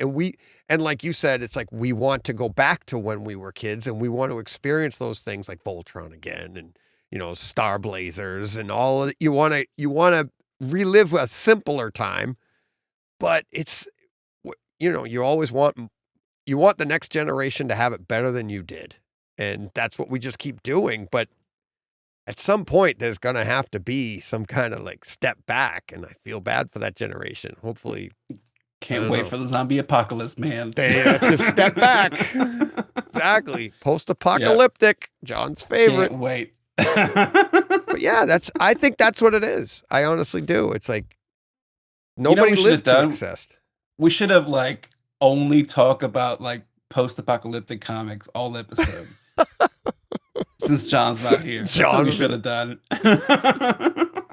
Oh, yeah. Anyways, yeah, no, I get what you're saying. It goes to that boredom thing we were talking about earlier, man. Yeah. It's just like no real stressors. You know what I mean? Like, yeah, things can be tough, but like, pretty sure they could be much worse. You know what I mean? Oh yeah. Yeah.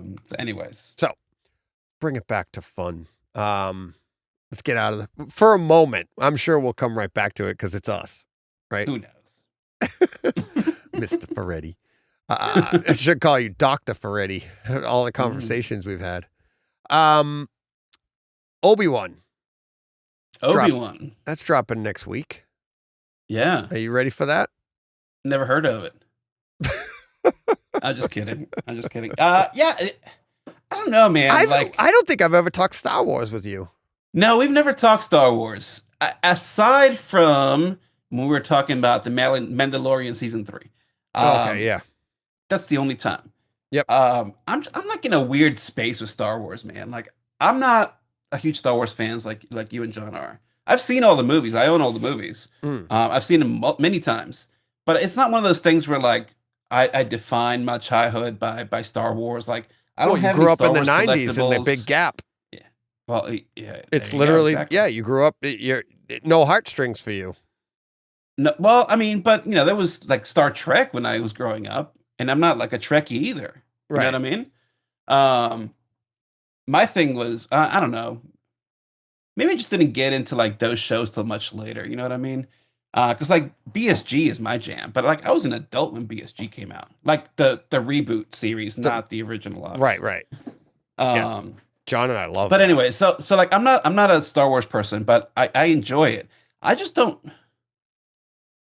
I have this weird thing against like, and I know it's a Disney property, but like I have this weird thing against like the hyper Disneyization of things. And like we haven't talked about like, it. It's just like too Disney. I translate as like just a little generic.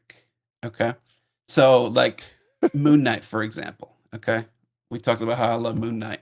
I really enjoyed the show. So did I. Was it a great show? No. But did I have a lot of fun in the 3 hours that it lasted? Yes. Do I want a season 2? Yes. Are we getting one? I don't think so. Like even if we don't, like who cares? Well, I thought they did a great job of that. They left you wanting more, but at the same time, the show is self-contained. Sure.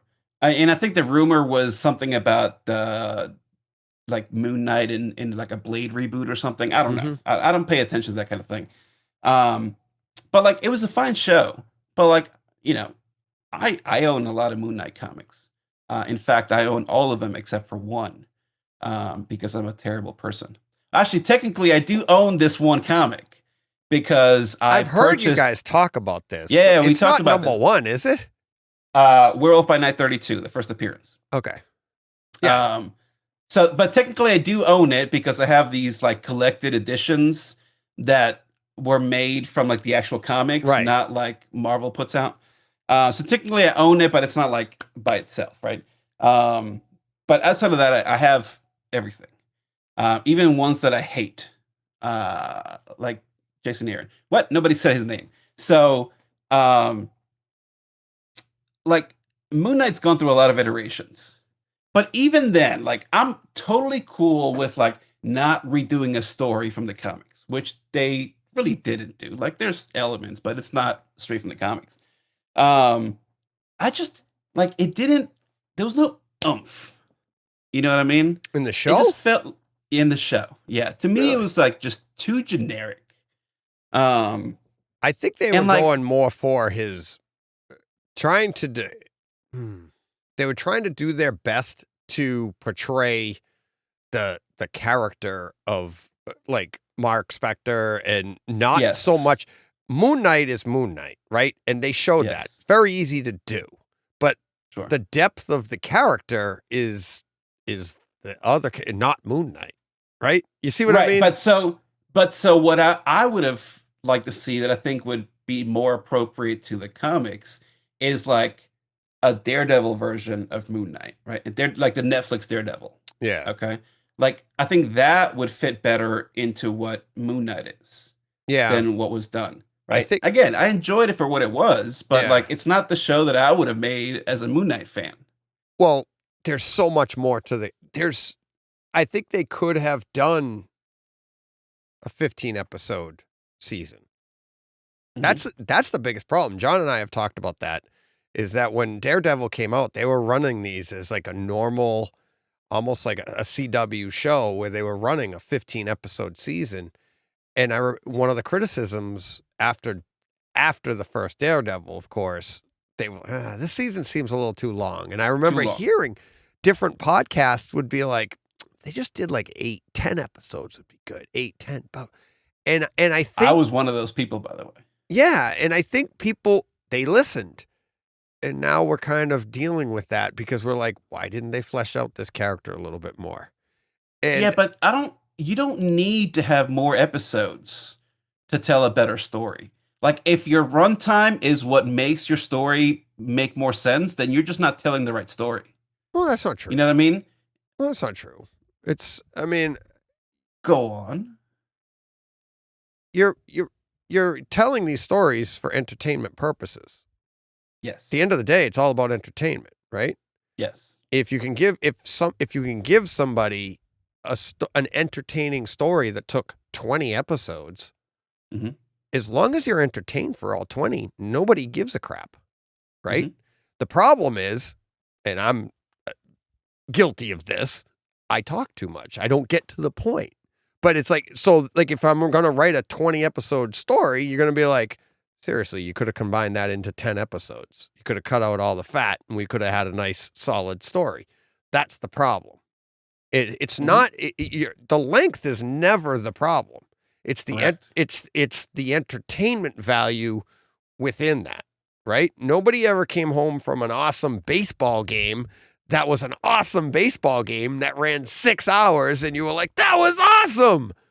No, but if you sat there for 6 hours and you're like, that took 6 hours. It Mhm. wasn't the length. It was you were bored the entire time, you Mhm. know, and you can have it, but it happens both ways. There's no doubt about it. So I think they could have told a very entertaining Moon Knight story over 15 episodes. I think there's a lot more. They could have put more action in each episode. They could have had a story. They could have had 2 story arcs to it and allowed you to move along. But we're in the Seinfeld world, leave them wanting more. And I think that's where they are right now. They don't want to tell a full story. They want to be like, ooh, that was pretty good. Leave you a Which little intrigued. I'm not expecting the full story. What I want is a story with some cohesion, right? Like, give me the cliffhanger, even if you're never going to give me a season 2, give me the cliffhanger so I can want more. Yeah. But like, make me feel like the time that I spent watching the show was completely satisfying, right? It doesn't have to be perfect, okay? But I want it to be kind of worth my time. You know what I mean? Like, I get the fun element. I'm all about some fun, bro. But Bro. I just 6 episodes would have been a great length had they told maybe a better story.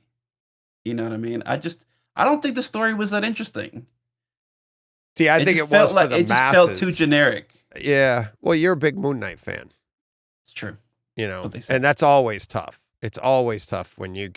you know so much more and you wanted more, you know. But I think for the uninitiated, which I wouldn't consider myself uninitiated, I would just literally consider myself initiated to Moon Knight. I knew enough about him to appreciate the story, but I also watched it with my son who knew nothing, right?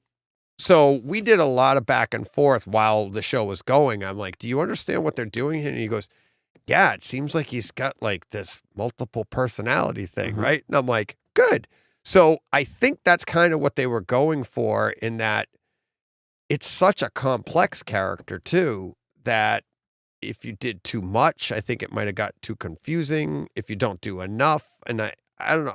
I feel like they And were see, in a this is what I'm difficult saying. position. Like, it just seems like everything just gets a little too dumbed down. Okay, that's all. I'm Yeah. saying. That's it. I want to see what's the score on this puppy? What puppy? Do we know? On Moon Knight. The score? Yeah. The ratings. Oh, 7.5. That's pretty good. That's pretty good. The other thing is that I like that Marvel's doing, and John and I have said this a bunch, is that everything they do seems to be another genre or another creative leap to try and make something different. Multiverse of Madness got that little horror vibe, and that's Marvel doing it. We had New Mutants, which also had the horror vibe, different horror vibe, more of like Cabin in the Woods horror vibe, but it was definitely, I enjoyed that too. But that wasn't Marvel. That was Fox. It ended up Fox, yes. coming out under them, I think, didn't it? By that time, the kids had already gotten old and retired by the time the movie came out. Yeah. Just like Morbius, right? Because that's been done for what, like 3 years or something. Yeah. A lot of these movies nowadays are. I mean, yeah. I wonder if like those movies, because New Mutants is a good example, right? Again, I haven't seen Morbius yet. I'll watch it tonight. But just from the things that I've heard, I wonder if like pushing stuff back, it happened with Black Widow too. If pushing stuff back for whatever reason is the reason why these movies are hurting, right? Like it could be partially like expectations where like people that love these things are like, hell yeah, I can't wait to see X, right? Like Moon Knight, right? I've known about the show for forever. So I'm like, yeah, Moon Knight. And then I see it, I'm like, all right, I was whelmed. You know what I mean? And I wonder if that's what hurts things like New Mutants and Morbius, is pushing things back for COVID or whatever other reasons. But just put the movies out. You know what I mean? Like they're going to do what they're going to do. Right. Like, and right now, like there's a ton of entertainment streaming, but like, is there a lot of like movies coming out in theaters? Like maybe they're starting to prop up more now. Right. But next week we've got Top Gun Maverick is coming out, and because it's not in the comic book world, but I'm going to look, that's going to be a big one. I think that has a chance because it's not comic book, right? Comic book movies are doing great. I mean, the Batman did what? Last I saw was like 800 million, something like that. Half of that was me. Yeah. And yeah, exactly. And then and then 45 days later, we got it streaming. So I had this conversation on my other podcast. They're like, whoa, what if they put it out? I was saying how Netflix, do they ever someday consider releasing movies to the theater first to try to generate some additional income, right? And they were like, but why would people go to the theaters to see it if it's just going to be on Netflix? I'm like, I don't know. Why did people go see the Batman knowing it was going to be on HBO Max in 45 days? $800 million worth of people did. You want to see it.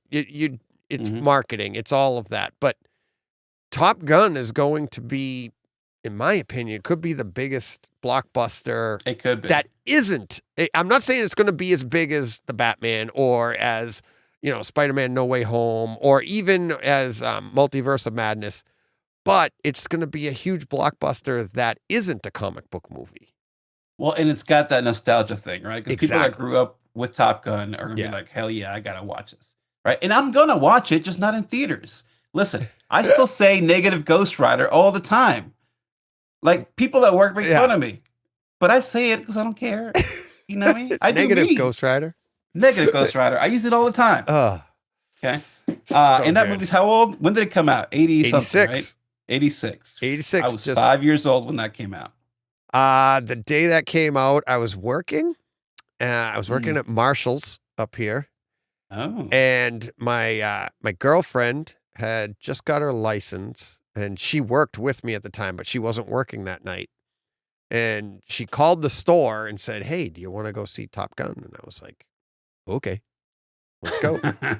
So, actually, I don't even think she was my girlfriend at the time. I think we were just friends. And she was like, let's go see Top Gun. I'm like, all right, benefits. Let's go. Yeah. So, Top Gun. I love that. No, movie. I hear you. I don't even know. It's so cheesy. I just watched it again the other day. I can imagine. I haven't seen it in 10 years probably. But the new one's supposed to be, it's got all the cheese. It's got all the, It hits all the notes. I think they even have the volleyball scene in there somewhere. Yeah, I saw that on the trailer. Yeah. I don't know if that's a volleyball scene or just a guy doing the similar pose, but even just watching that scene over and you're just like the pose, and it's like, can you imagine what it was like filming that? It's like, all right, like pretend you're playing volleyball, and then they're flexing to each other, which is kind of what guys do anyways. But it's like, listen, I'm gonna tell you what the biggest movie of the year is gonna be. Jurassic Park Dominion. Is that what it's called? Dominion? You think? Yeah, for sure. Guaranteed. The final chapter? Yeah, the final chapter. The final countdown to the final chapter. Final chapter. Like, didn't they have a couple final chapters of like Freddy or something like that before they Listen, every movie is the final chapter of Freddy. Exactly. Okay. But and I wish they do more of them. Yeah. Yep. No, I can't wait. I got my tickets for Top Gun. Opening day. Already. Wow. 3:30. Oh yeah, I bought them like couple weeks ago. Yep. Can't wait for that. What about The Boys? There's another comic. So yeah, season The Boys 3 is interesting. coming. Yeah, I haven't 2 seen weeks. season 2 yet. I haven't seen 2 yet. Oh, you might want to catch up. I will. But I saw the first season. I loved it. It's better than the comic, I think.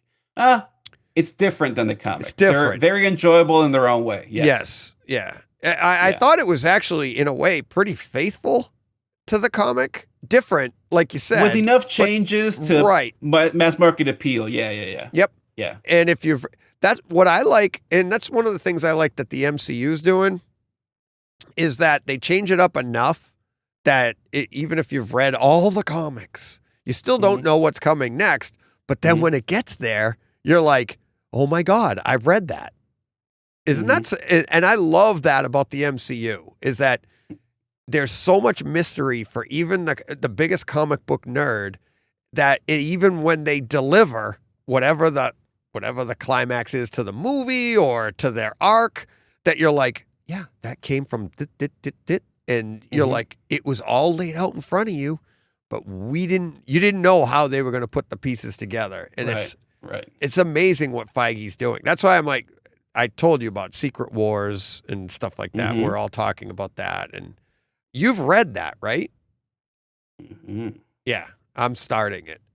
I have. I think Nick reread that recently. Like, he read like Secret Wars and like all the offshoots, I think.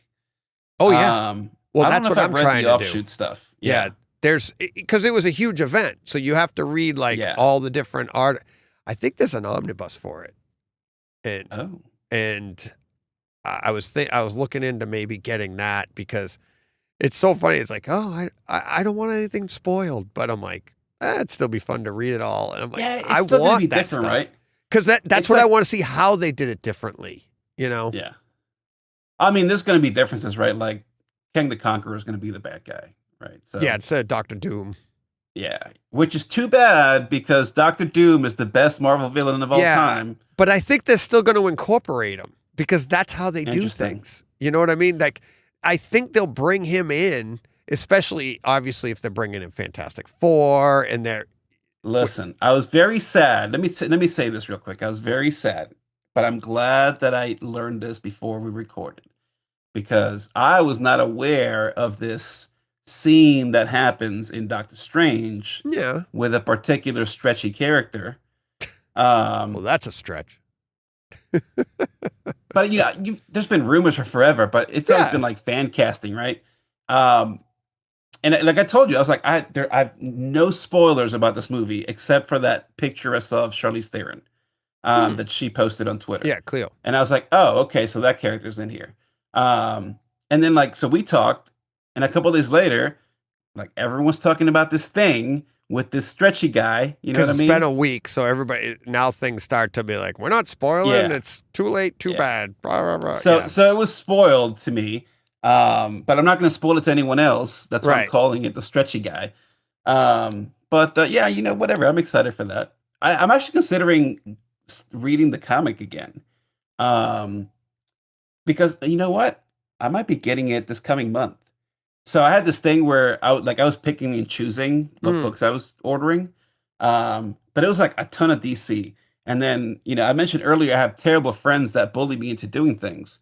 And so Nick's like, why don't you just order every Marvel book? And I'm like, why don't I do that? Oh, why don't I do that? Because I got nothing else to do. Yeah, so which is fine. So that means I'll be reading that book again. Which I read it when it first came out, and really enjoyed it, but I just fell off for some reason. And I think now they're up to issue like 45 or 6. So the problem with that is if I like it, I got to go find all the missing issues. Right. I don't have them. But I had planned on picking him up because David Peepoy. Peepoy is a different person. I've been following this guy for a long time. He did what's the name of that book? Oh God, it's not Lock and Key. That's the Stephen King son guy. Yeah. Spencer and Locke. If I forgot that, Ronnie would kill me. Spencer and Locke. Like this little tiny indie book that came out, I don't know, 4 or 5 years ago. There's been like a Spencer and Locke 2. It's like this like detective. It's like Calvin and Hobbes, if like as grown-ups. Okay, that's exactly what it is. And so, well, isn't one of them a cat? Correct. Okay, so as grown-ups and a cat. Okay, correct. And so he's gotcha. a detective. He's a detective as an adult, and he has his imaginary cat, who of course has also become an adult. So he's an adult imaginary cat. So he's like 6 foot tall, right? Okay. And they battle crime because he's a detective. But the cat doesn't actually exist. It's his imagination. Because it's like a mental health story also. Yep. Anyway, Spencer and Locke. Anyway, so he wrote that. So I met him at C2E2, and then I met his artist for that book at the local con, SC Comic Con. Matter of fact, I just talked to him a couple of weeks ago. So we had SC Comic Con this year, and I actually went, and he was there. The artist was. But awesome book. If you've never read it, you should pick that up. Spencer and Locke. I can't remember who put it out. Boom, maybe. Anyway, so he is now working for Marvel, and so he's relaunching the Savage Avengers, which comes out this month or maybe in June. And that's going to be awesome. I don't know how they're going to do it because, I mean, we're not doing like news or anything, but apparently Marvel lost the rights to Conan the Barbarian. I don't know if you heard this. No. Oh, okay. So breaking news. John will have that. So, perfect. Our news drop. So he's relaunching Savage Avengers. It's like Conan the Barbarian. Yep. Oh God, who else is in it? I can't remember. Whatever. It doesn't matter who's in it. It's going to be awesome. And he is also writing like a 2-issue arc for, cover your ears if you don't want to be spoiled for Doctor Strange and the multiverse madness thing. Yeah. He's going to be doing a 2-issue arc for Fantastic Four. So I was going to pick up the book anyway, because David was going to be writing it for those 2 issues. Because he's freaking awesome, man. When Ronnie and I met this guy at a convention, like we're going to all the publishers' booths and like shilling this guy, right? We're like, you've got to get David Pepose to write a book for you. And he actually anyways, doesn't matter. We got him some work, okay? That's all I'll say. Because we were very drunk that weekend. And for some reason people listened to us. And so we got this guy work. And now he's working for Marvel. You know what I mean? Perfect. That's awesome. How do we get there? I don't even know. Welcome to Nerdy Legion. Yeah, exactly. Yeah, Nerdy Legion, the podcast network, because this is Brightside Chat.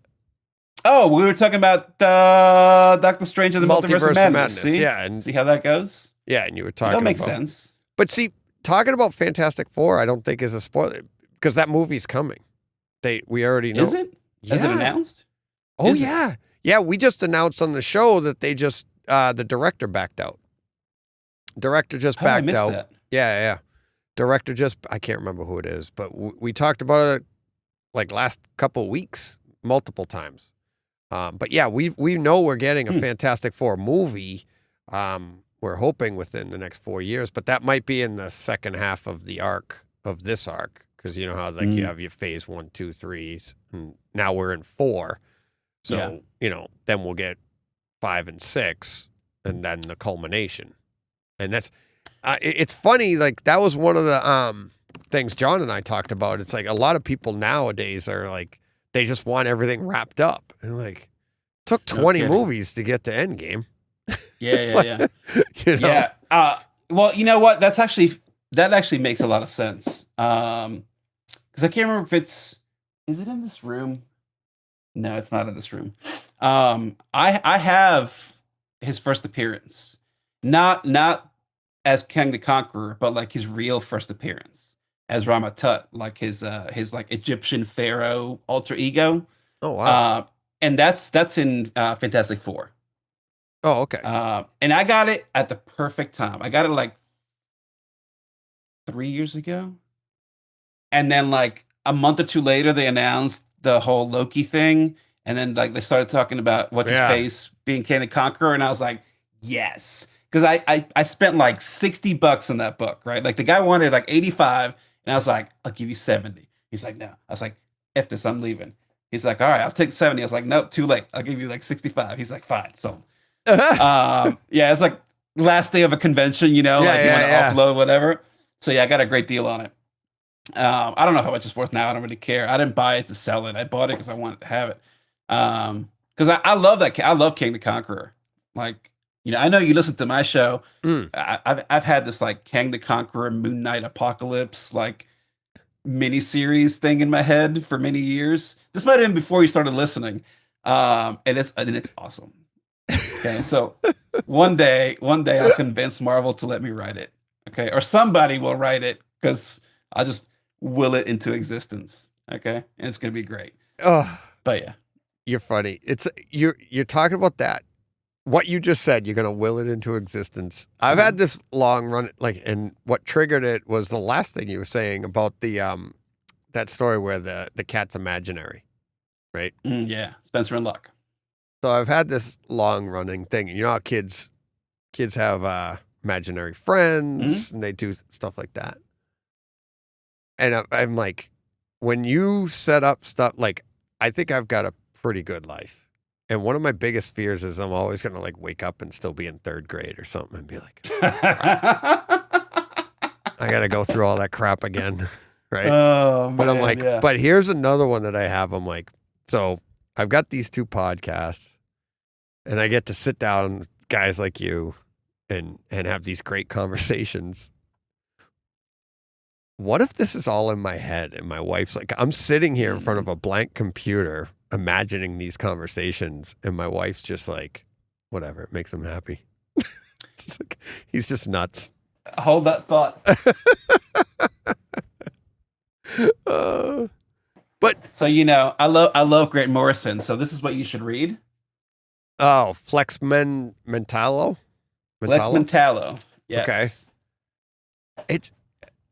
Because it's about a guy that basically he's a comic book writer and he's writing these comic book characters, but it turns out that he actually met these comic book characters when he was a little kid. Yeah. And they told him about what was going to happen in his future. Yep. But also spoilers for, a 15-year-old book.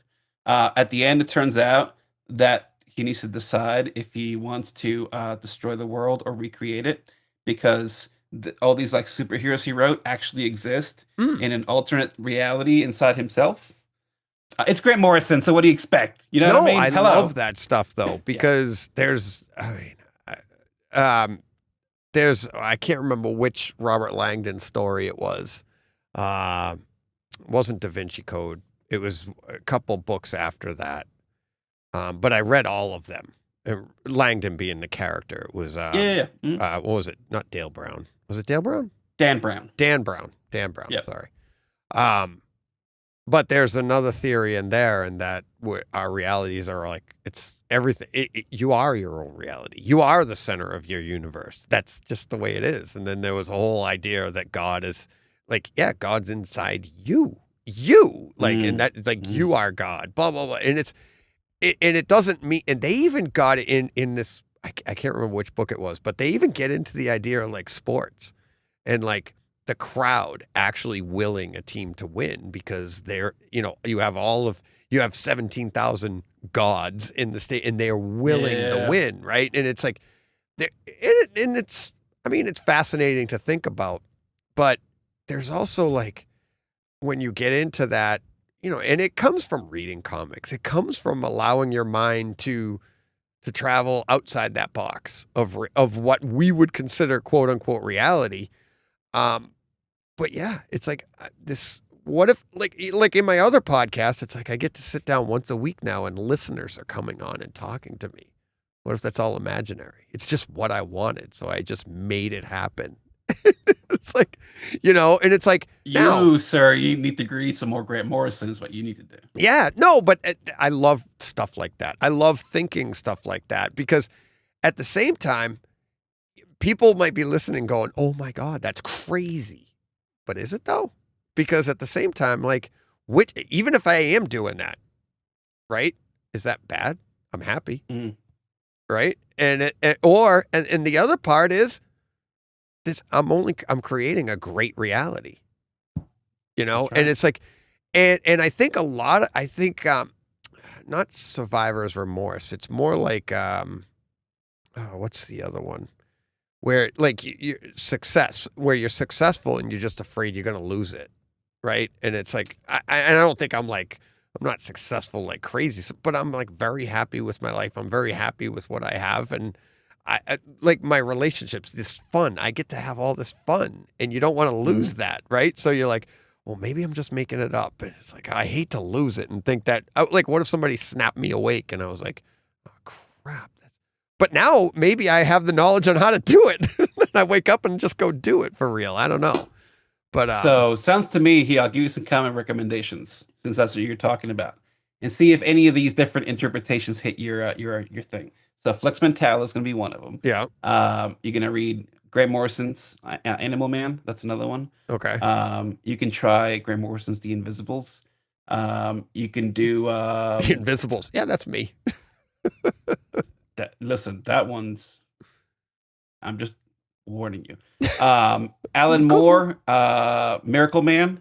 By the way, like Miracle. Oh no, not it? Miracle Man. Not Miracle Man. No. What did Tom King write?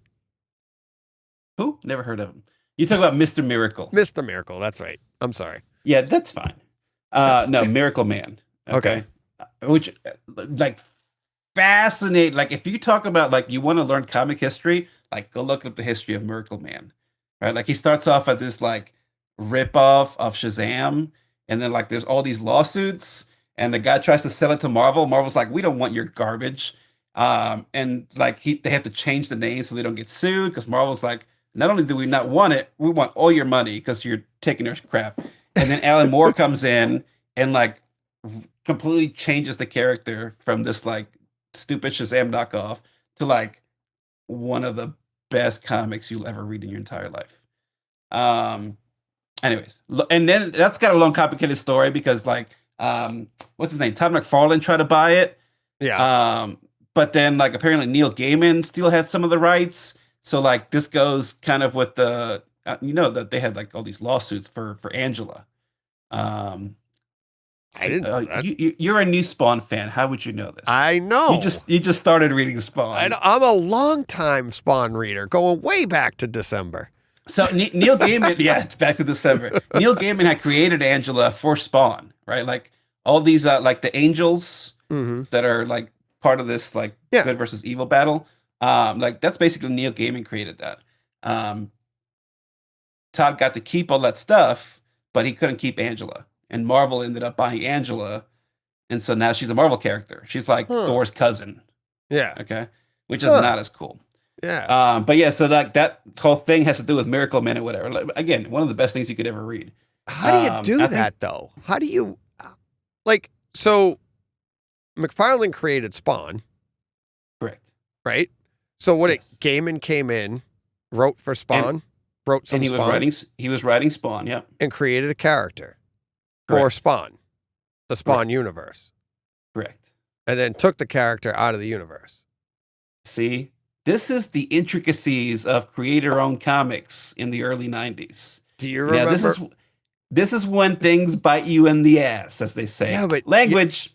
Yeah, exactly. Actually, you don't have to do that for that. You could say S. Okay, good. Do you remember one of our first conversations when I came to Nerdy Legion? It had something to do with that. Did it? Yeah. What was it? Remember I told you about a buddy of mine that was he's a goalie, had his own goalie school. And when I came to Nerdy Legion, remember I asked you and you said, you laughed and you were like, nope, you're 100% right. And you sent me an email, like whatever it was, the legal thing that I was like, because I didn't know. Oh, that's right. Yeah. And I didn't know what it meant to join the network, to join a network. Right. Yeah. But I wanted to cover my bases because a friend of mine, not really a friend of mine, but a guy I knew, he had a goalie school. He played in the NHL. He had his own goalie coaching school. And just because he was looking to join someplace, he joined another school. And his name was Brian. It still is Brian Eklund. But B goalie was his initials. B-E goalie. That was the B goalie school. So like be a goalie, right? Mm-hmm. It got taken from him. Literally his name got taken from him because he joined this other larger school at the time. And he was just looking for ice, so he joined up with this other school. It wasn't a goalie school, it was just a player school, right? And he's like, oh, I'm going off on my own. I have way too many goalies because they were giving him a slot of the ice every hour, like the middle part of the ice to work with a couple of goalies. But now more and more goalies. He wanted to go off on his own. And they're like, nope, can't take your name. And it was so similar to like Brightside Chat, joining up with Nerdy Legion. And then what if John and I were like, hey, yeah, we're going to do this. And you're like, it would be, I didn't know how it would work, but I could see how it would be like completely within your rights to be like, no, you joined the network. We own the name now and blah, blah, blah. And be like, because they went to court over this and he lost. He lost his own name. Yes, I told you this. It must have been in the contract then. There was there was no contract. Oh, there was no contract. Literally just like, let's get in here. Crazy. But then but because that other school that I don't want to say, not that anybody would know, but they had used it in their advertising.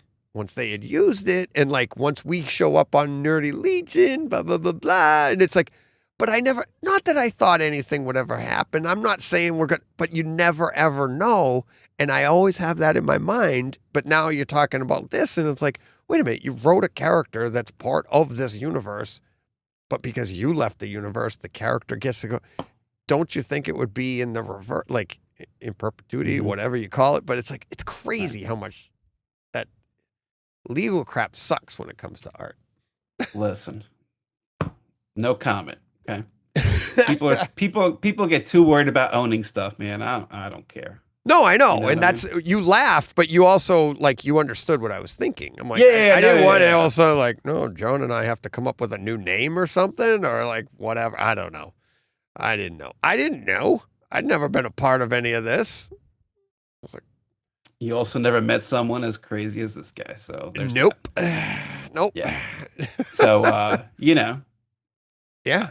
I don't do this to make money. You know what I mean? I don't want your stuff. No, and that's just it. But you never ever know what's going to happen. And what if all of a sudden one of us did something that it was like, you never know where the next pet rock is, right? So it's like, what the hell? And we're like, ha. It's like, no, you don't get that. Actually, you know what? It's funny that you say that. I will not call this person out by name. Okay, but we used to have a podcast on the network. Do you? Maybe. Yeah, maybe you do.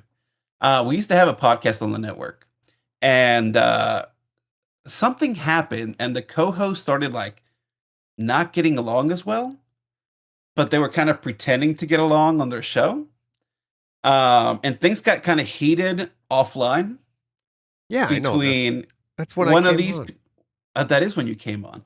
Remember? One of these co-hosts, yeah. Okay. Oh, that's right. Because said person left you a review.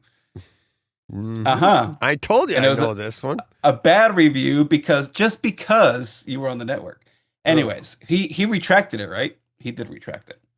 Funny story. Yeah, kinda. Yeah.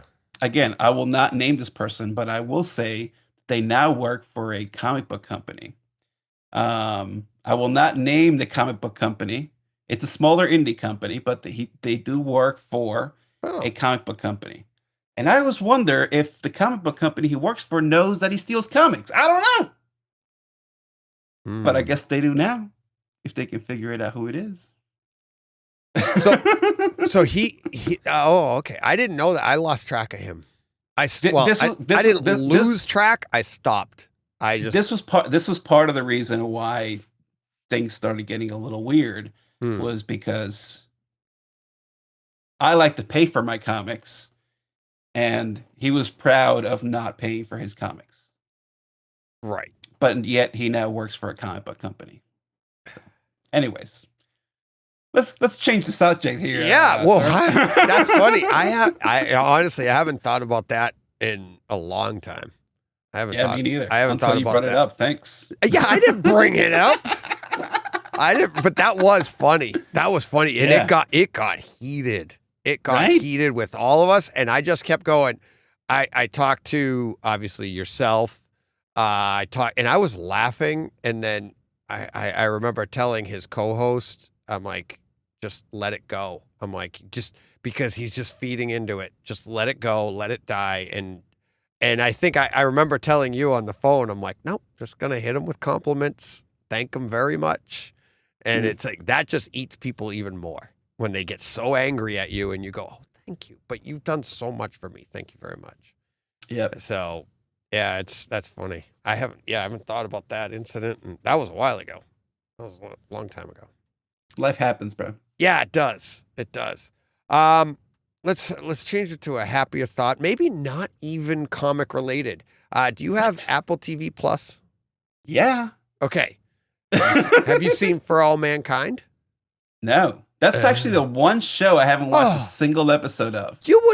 I think you would love that because it's an that's alternate reality of but it's intertwined with real reality, and it's so and you like I don't know this 100%, but you're kind of a history buff a little bit, like your history, and you'll pick up on all those little cues, even though you're a little younger than me.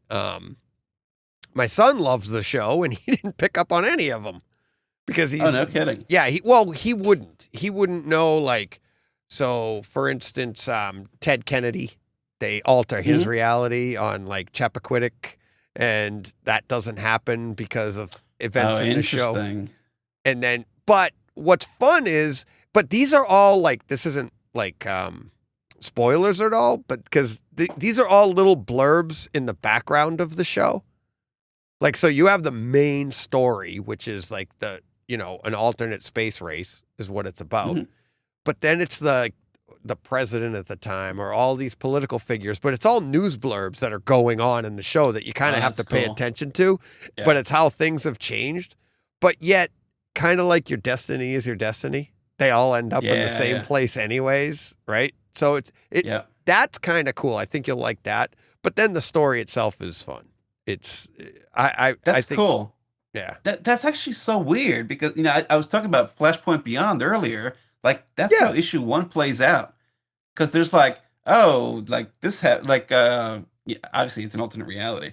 So like there's things going on, you're like, oh yeah, like I could see how that would have happened, like based on these events. Yeah, I love alternate history stuff.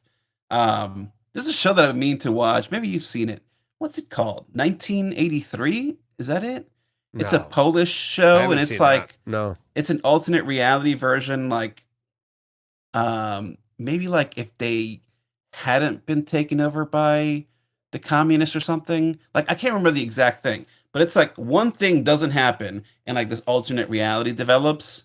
Mm-hmm. But I feel like there's some kind of like Man in the High Castle twist in there at some point. I've had it in my queue for a while. I haven't seen it. Listen. I've been meaning to check out For All Mankind for like a little over a year. Yeah. I was the same way, and then I couldn't stop watching it. And I have that good. I have the final episode of season 2 to do. And I saved it because I knew like I would have finished it like 3 or 4 months ago. And I saved that one episode because I knew season 3 was dropping, and it actually drops on June 10th. So I'm like, all right, I'm gonna finish season 2 the week before, and then I'll go right into season 3. But yeah, it's tough too. It's very I How mean, many episodes in a season? I think it's 10, something like Oh, that. that's not Maybe bad. it Okay. might even be more. Might even be 13. It's good though. You know, They're so good. Apple TV's has such good dude, the programming. production value of Oh. every show is so good. Yeah, Like my wife and I just watched Roar. I'm not recommending it. Okay. It's like 7 episodes. And they're all like 20, 30 minutes long. And it's kind of like it's basically like a feminist show. Where it takes like social tropes of like what women should do with their lives, but like does it in like a weird, like almost surrealist way. Yeah. Like there's one episode where like she's like a model and she meets some rich guy and like they start dating and like he's like rearranging his office or whatever and builds a shelf on the wall. She's like, "Oh, that's great. Like, what are you gonna put there?" And he's like, "Oh, it's for you." So like this woman lives on the shelf for like years. Anyways, so I'm not recommending the show. But like, yeah, whatever. It was fine. But like even a show like that, like the production value on it was just incredible, right? Yeah.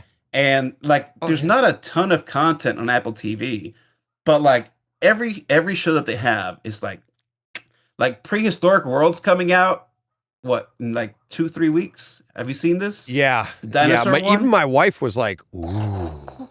I can't wait, dude. Right. Like I used to want to dig up dinosaur bones when I was a little kid. You know what? I'm sure every kid Every is kid that did, kid. yeah. You know what? Then you find out what goes into it and like how painstakingly boring that. Talk about meditating.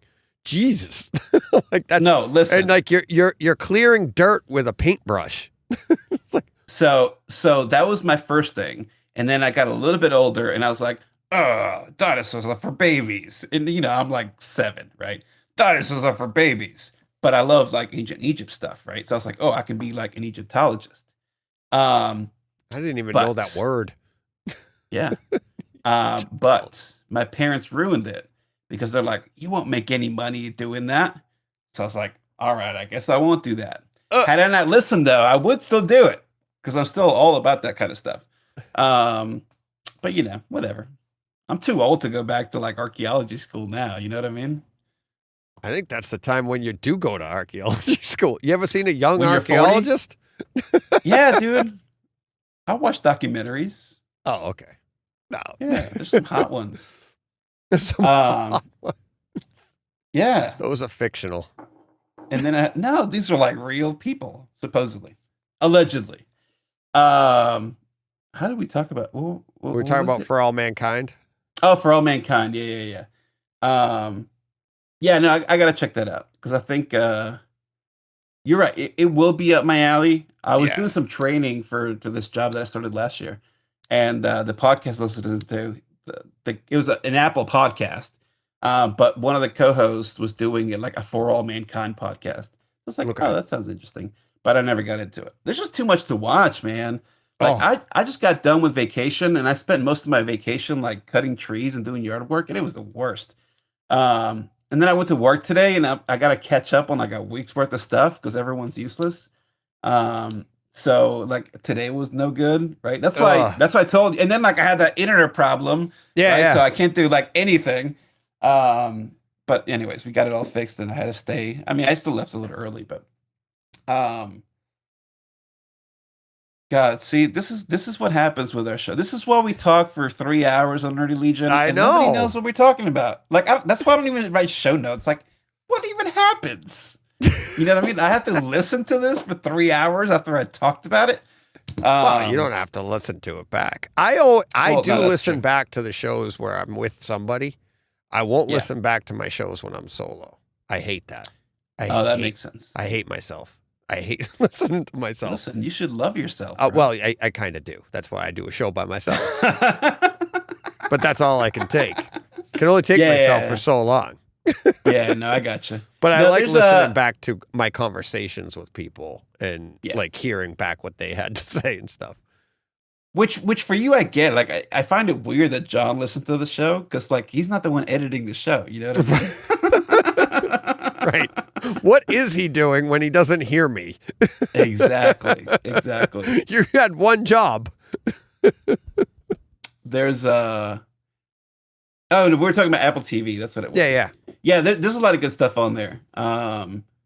Here's the thing. Like, it's so cheap that, like, do you even care? Like, even if they only have like 5 or 6 shows, like, who cares? Yeah. Right. Like, I just bought a year because my free 1 year ran out. So I was like $50, whatever. Just like, yeah.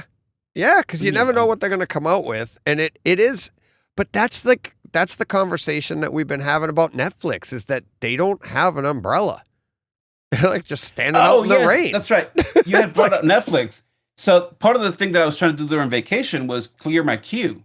Yeah. Just like there's, 100 new shows a week on Netflix. And you just like add to list. And then after a while, you're like, why is this even on my list? Right? Because there's so much stuff on your list. What was I thinking? You forgot thinking? why you wanted to watch it. Yeah. No, exactly. And I was looking on there, and there was stuff on there, like the title sounded cool, but then I'm like watching the trailer, and I'm like, there's no way like I ever actually wanted to watch this. Like, did I just add it because I like the title? So I cleared out a bunch of stuff that way. And then like I watched some movies, but like I don't even remember what I watched. Right. You know what I mean? So like obviously it wasn't that important. I don't know. Although last night I was watching Settlers. I think that was on Prime Video though. And it looked interesting, but I fell asleep. So I gotta go back and finish watching it. It's like a couple that's like trying to colonize Mars. Oh, and like hilarity ensues because there's like bandits. Well, yeah, that's where all your good comedies are. Yeah. So I mean, I fell asleep before I knew where these bandits came from. So I got to finish watching the movie. It was late. It was like midnight. Yeah. And I was gonna try to watch Morbius last night. So I go on the thing and I was like, "Hey Siri, where's Morbius?" And she brings it up. No, not you. Go away, Siri. Listen, I'm not trying to dictate to me. Anyways, but then it let me pre-order, but I was like, I don't want to pre-order. I want to watch it now. And it said like May 17th. And I look at my watch and I'm like, that's like literally right now. Like, why can't I watch it? It's in an hour. Yeah. Well, they do it like what, 2 in the morning, 3 in the morning, something like that. I think it's 3 because it goes 3, West Coast. That's right. West Coast. Which is weird because if you're in Hawaii, you get it early. East Coast is the best coast. So why don't they base everything off of that and let them have it at 10? I don't care. Hawaii, wouldn't they? Wait, are they in the past or in the future? Oh my God. Oh, they're in the future, aren't they? Yeah, I think they are. I think that's right. Australia's in the future. I know that. No. It's already tomorrow there. Yeah. And it's But it's not tomorrow in Hawaii. It's still like we're ahead of them. Oh, we are ahead of them. Yeah, well, the sun goes this way. Listen, I don't rise in the east, set in the west. Listen. So they're getting the sun later than us. So they're in. I've never been to Hawaii, so as far as I know, it doesn't exist. Yeah. Oh, okay. It's a figment of your imagination, DJ. That was my dad's claim to fame from Vietnam. I've been to Hawaii. They stopped over on the way home. They had like a layover in Hawaii. He's like, I saw the airport. That's hilarious. Yeah, I used to have a friend that used to say that. Like they'd go to like whatever, freaking I don't know. What's it, name it? They go to France, let's say, and be like, oh yeah, I've been to like Portugal or whatever. Be like, oh yeah, like on your way to France? Yeah. We flew right over it. I'm like, okay. Oh yeah. No, he actually stopped there. He was like, he also, I think on his way over, they stopped in Guam. Told me about that one. Oh, that's cool. He's like, yeah, he's like, as big as a runway. That's what he used to tell me. He goes, it's tiny island in the Pacific. Anyways, Christopher Walken. Let's wrap up with that. Christopher, you tweeted it. Christopher Walken as the Emperor in Dune Part 2. What do you mean? We got to talk about this. What do you mean? I didn't mean like it's that serious. No, I know. But we should talk about it. Because, listen. Do you think it's a negative or a positive? Because I've heard both. Oh, I could see why people say both. I think Christopher Walken is a national treasure. Okay? I do. I'm not laughing at the sentiment. I'm laughing at the way you like presented it. Like even your face, if you're not on YouTube, you're like, I think Christopher Walken. I mean, it was like you were doing a PSA. It was like you like leaned into the camera and you're like, I think Christopher Walken is a national treasure. Listen, Saturday Night Live hasn't been good in many a year. The best times of Saturday Night Live are all the Christopher Walken episodes. More cowbell. Oh God, he's so good. He's so good. He does that one creepy character that's in like his like smoking jacket. Christopher Walken. He may have murdered somebody from what I understand. I don't know like that whole story. Who in Hollywood hasn't? Yeah, I mean, like, who hasn't murdered somebody? They're either killing each other or crapping in their beds. I don't know.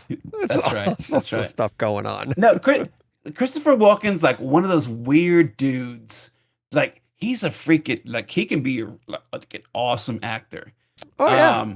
But, like, he's been, like, pigeonholed into, like, just playing real life Christopher Walken. Okay? Yeah. Which I mean, like, that's fine, right? Yeah. He's not acting; he's just being Christopher Walken. But like, he's a really good actor. Like, if you watch some of his early stuff, like, he's freaking incredible. Yeah, was he in Apocalypse Now? Yeah, I thought he was. Yeah, because that had some. I mean, with him, Dennis Hopper. You got obviously Brando. I mean. Lots of stuff going on there. Dude, I watched Apocalypse Now when I was like 8 with my dad. It's a kid's Perfect movie. time to watch it. No, but see, this is why I like the weird stuff that I like. Because like the first movie outside of like Bambi that I remember watching is Nightmare on Elm Street. Okay? Oh, that's the next step after Bambi. When I was like 5 years old. Okay. And it scared me language to hell for many a long time. See, I didn't say no. I beat myself out. I know you languaged yourself, but it led me to my love of horror. So it's fine. I don't mind it. It also made me dead inside because very few things scare me. So, but yeah, no, Christopher Walken. Like I think he's a great actor, and I think you need somebody like Christopher Walken to play the Emperor. Yeah, that's what I was thinking. So explain to me what the hate is. I don't know. Why do people not like him? I don't know that, and that's why I couldn't understand it. I was actually hoping that that's the side you were taking, so you could explain it to me. But dang it! I've just seen people are like, "Oh, he's going to ruin it," or "It's going to be too much." Like, I'm wondering if people just. Too much. He rules the universe. Like, well, that's the thing. People only know him as the Christopher Walken, as in, if you're young enough, all you know him is like the Saturday Night Live. You know the impression of Christopher Walken. You don't know what he can do. I think it's going to be great. And like you said, I go as the Emperor. I'm like, when I heard it, I felt like that seems about right. I'm like, that seems like a perfect cast. And then you hear all these people going, that's so wrong. And I was like, wait a minute. I'm like, and that's why when you tweeted that out, and I was like, oh, maybe like, we got to talk about this. Like maybe you were against it or something, but no, listen, you're just like me. If something is super off the wall, awesome, I'm all for it. Okay? Yeah. It's like, all right, look. But here's the thing. I don't think it's off the wall. I feel like that's kind of what you want as the Emperor in Dune. I don't know. I'm sure I'll get some feedback. No, you're right. This is kind of like the Jared Leto thing from earlier, right? Where like Christopher Walken is like that guy, right? And like I guarantee you, people that have seen Dune, like 90% of them, maybe more, have never read the books, right? So they don't know like how this world works. And I think there's hints of it in the movie. But like not enough. Like they probably mentioned the Emperor like twice in the whole movie, right? And obviously you never see him. But just like analyze the way, like the pageantry of Yeah. like them Yeah. sending this group like across the galaxy, Yeah. right? Just for him to like put his stamp on a piece of paper, Right. Like this is the type of culture you're talking about. So imagine the person that runs this culture, right? So you've seen Foundation, right? Yeah. The guy that plays Day is perfect for that role Yeah. because, like, yes, he's a good actor, but if you just look at him, he looks like one of these guys where you're like, this guy must be the most egotistical SOB ever, Right. Just looking at him, Right. right? And you 'Cause think he's Christopher Walken, perfect. you think this exactly, and you think Christopher Walken, you think the same thing, but just like with more messy hair, right? Yeah. So that's what it is. Like hyper eccentric, just like doesn't give a crap, does whatever he wants because he can, because like Yeah. he controls everything. So I- why wouldn't you want Christopher Walken in this role? Is all I'm saying. Yeah. I love the term pageantry that you said. I love 'Cause that scene. that like sums up the entire idea of, it's like, of an emperor. It's like, when have you seen an emperor that isn't like that? Isn't that the point of being an emperor? Like, you're in charge of everything. I mean, you can't get more narcissistic than that. Like, everything's about you. Go to Star Wars as well. Mm-hmm. The Emperor in that. Look at the pageantry in Star Wars. Look at the different dress, the different rope. And a lot of people have said that about Star Wars, that it was based off of this, and how, I mean, you have spice, you have this, that. So take Christopher Walken as the Emperor here, and it's a more, dare I say, grounded version of the Emperor from Star Wars, right?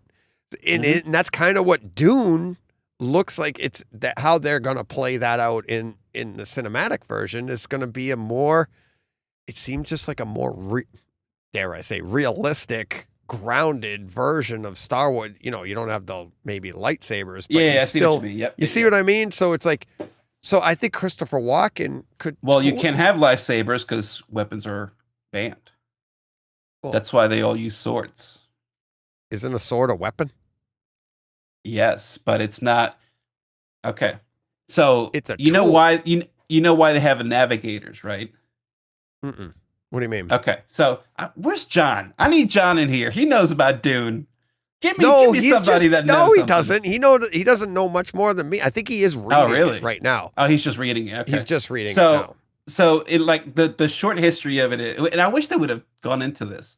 Like we had, because it's 10,000 years in the future, and so obviously we developed a lot of technology. Yeah, but there was 10,000 years worth. Well, yes, but there was like a BSG moment where like an AI kind of tried to take over, and humanity won. But as a result, they banned all like AIs, computers, things like that. So it's like in Battlestar Galactica. The reason that the Galactica survives the attack on Caprica is not because they're out in space in the ceremony. It's because they don't have any networked equipment. Okay, and so in BSG, the Cylons take over through the network equipment. So it's the same thing in Dune, except 10,000 years in the future. So that's why they have navigators. That's why spice is so important. Is because spice allows people to basically like hallucinate paths through space-time. And so, you kind of see some navigators in that scene that we talked about just now.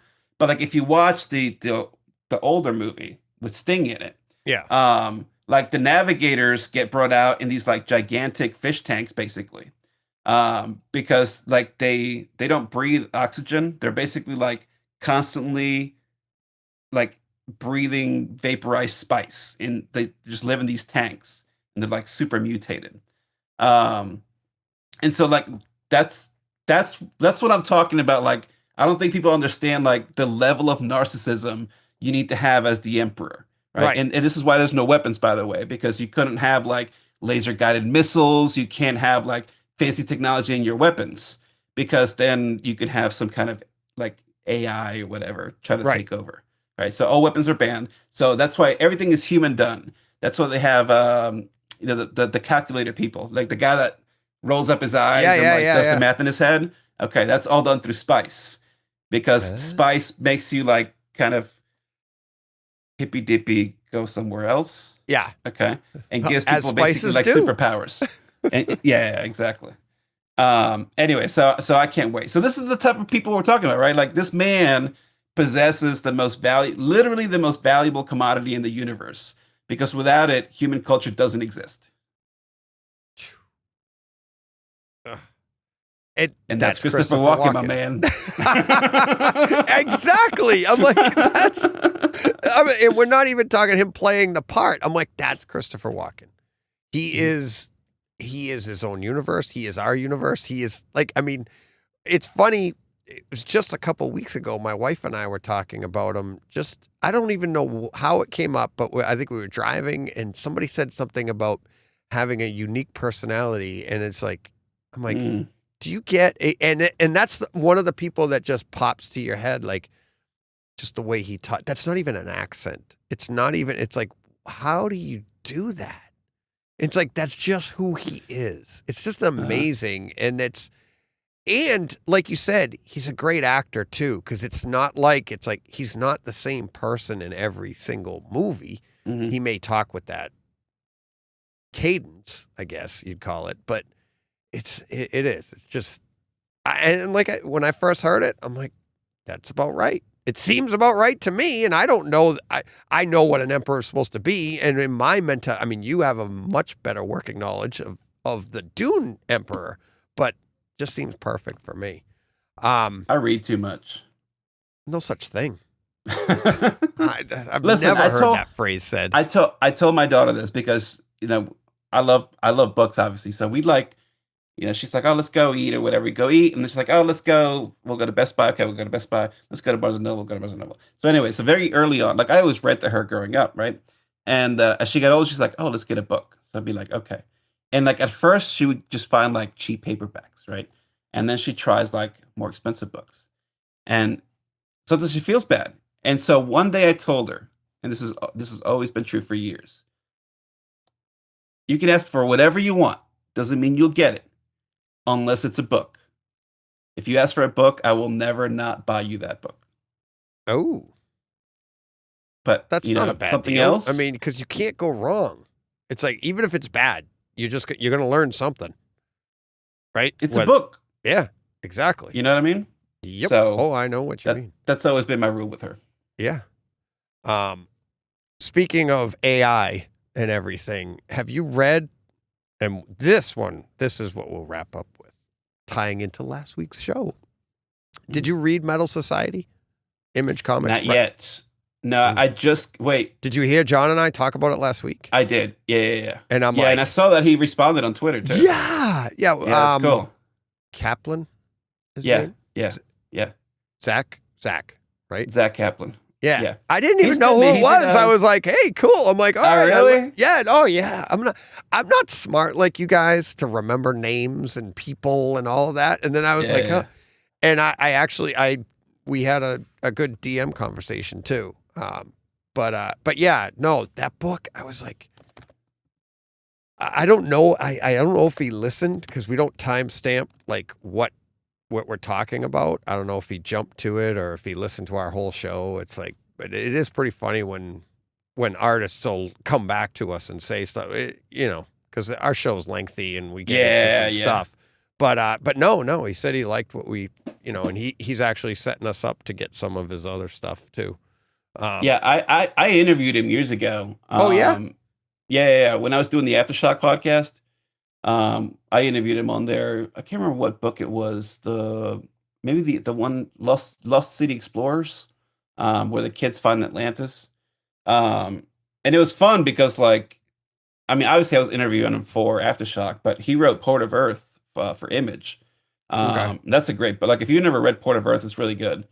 I feel like I started it was fun that talking one. to him. Yeah. Port of Earth. Yeah. It's really good. Lost City Explorers wasn't as good as Port of Earth, I think, but whatever, it's still good. And he's done a few more things for Aftershock. I can't remember like off the top of my head. Yeah, he's a fun dude, man. what's the other book? Oh, Eclipse. That's the one. That was good too. Oh, okay. I think that was Boom, maybe. It might have been Image too.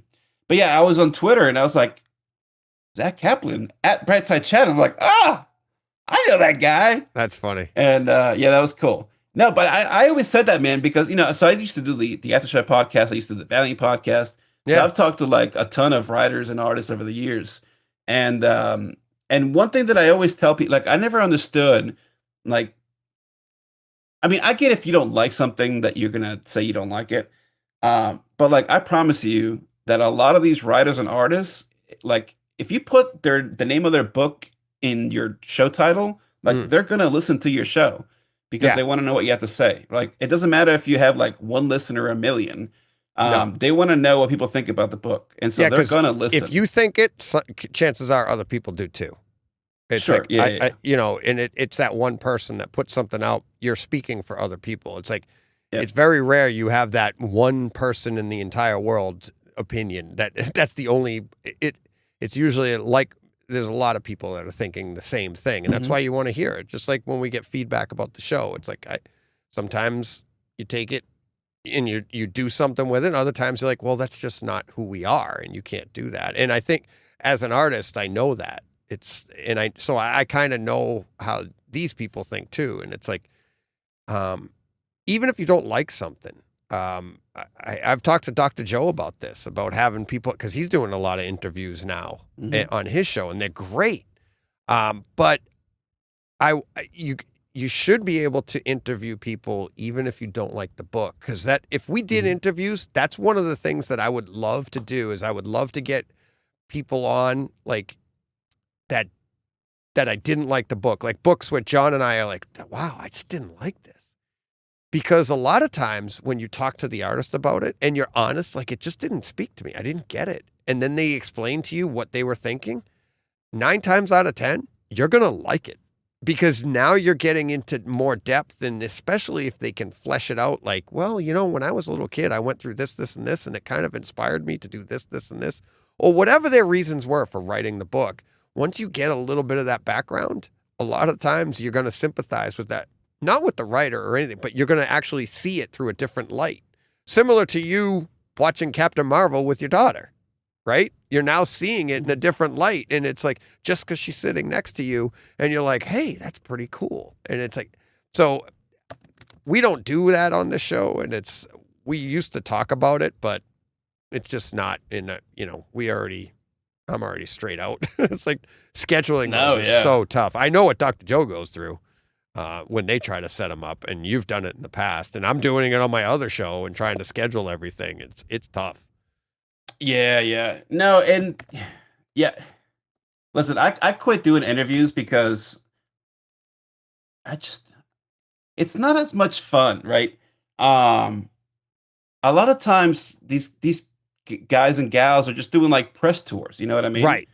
And so like, I'm fortunate enough where I can get some of these people on. But like, I'm trying to think, what was it? No, but let me finish my point. So like, if you get somebody on that's just purely out to like promote a book, right? It's like a kind of a dry conversation, because like they just want to talk about your book. Or their book, which I get, but like that doesn't make for a fun interview, if that makes sense, right? Right. Whereas like sometimes you might have people that like you can tell like they just love making comics. Okay. Right. I'm gonna give you an example. So, well, you know what? I won't name the bad one, but I've done a couple of interviews where like it was just obvious to me that this is like a press tour thing, right? Yeah. And that's fine. Like, I'll talk about your book. I don't mind, right? But like, I got to interview Dan Abnett one time, okay? And like, it was, number one, like a dream come true, because Dan Abnett is like, long time comic writer. Like somebody that I've been reading for literally 30 years, you know what I mean? And like, to be able for him to find the time to talk to me about anything was incredible. Um, and like, yes, he was promoting a book, but like, we ended up talking about Warhammer for like 20 minutes, right? Because he writes Warhammer novels, Okay. right? Like, how many interviewers would be like, "Hey, let's talk about Warhammer instead of promoting your book," and the writer be like, "Yeah, okay, cool, like let's do that." Right. Chances are very slim, right? Because like they just want to promote their book. But like sometimes you find that gem, like Dan Abnett, who is my favorite interview of all time. Well, maybe top 3 for sure. Because like, yeah, he's promoting the book, but like he genuinely loves what he's doing, right? Like, yeah, all these people get paid to do comics, and it's a job. But like, you can tell sometimes where like people found an opportunity to make money, and people just got lucky enough to do what they love, if that makes sense. Oh yeah. Oh yeah. Yeah. I've told you that about my home theater and interviewing the people over there, and I have them on, and I like you. When I had Brent Butterworth on, and I'm like, he's written for, Home Theater Magazine, but he's written for all these other magazines, cigar magazines, cycling magazines. He's just a writer, right? And that's what he does. And he reviews stuff. And he was telling me, off air, if you will, of like when you go on these shows, and it's a lot like that. They want to have you on to review a product. They want to get your thoughts on the latest and greatest, whatever new piece of tech it is, right? So they're kind of in the opposite direction, right? Like where you want to have the artist on that wants to come on and just talk about being an artist. Let's not talk about any specific book. Let's just talk about what it's like to be you. But they want to come on because that's their livelihood. They have to promote the book, right? So it's in reverse. Whereas you got somebody like a Brent Butterworth who everybody just wants to know about your knowledge on this said product. But he just wants to talk about what it's like to just like tech. And that's what, like, when I invite people onto my show, I'm like, no. They're like, what's the format? What do you want to talk about? I'm like, whatever. Let's just talk home theater. Really? And they love it. Like, okay. They're like, okay. Yeah. And it's like, it's providing that opportunity. So I'm like, because I'm not an interviewer. I don't know. I'm like, yeah.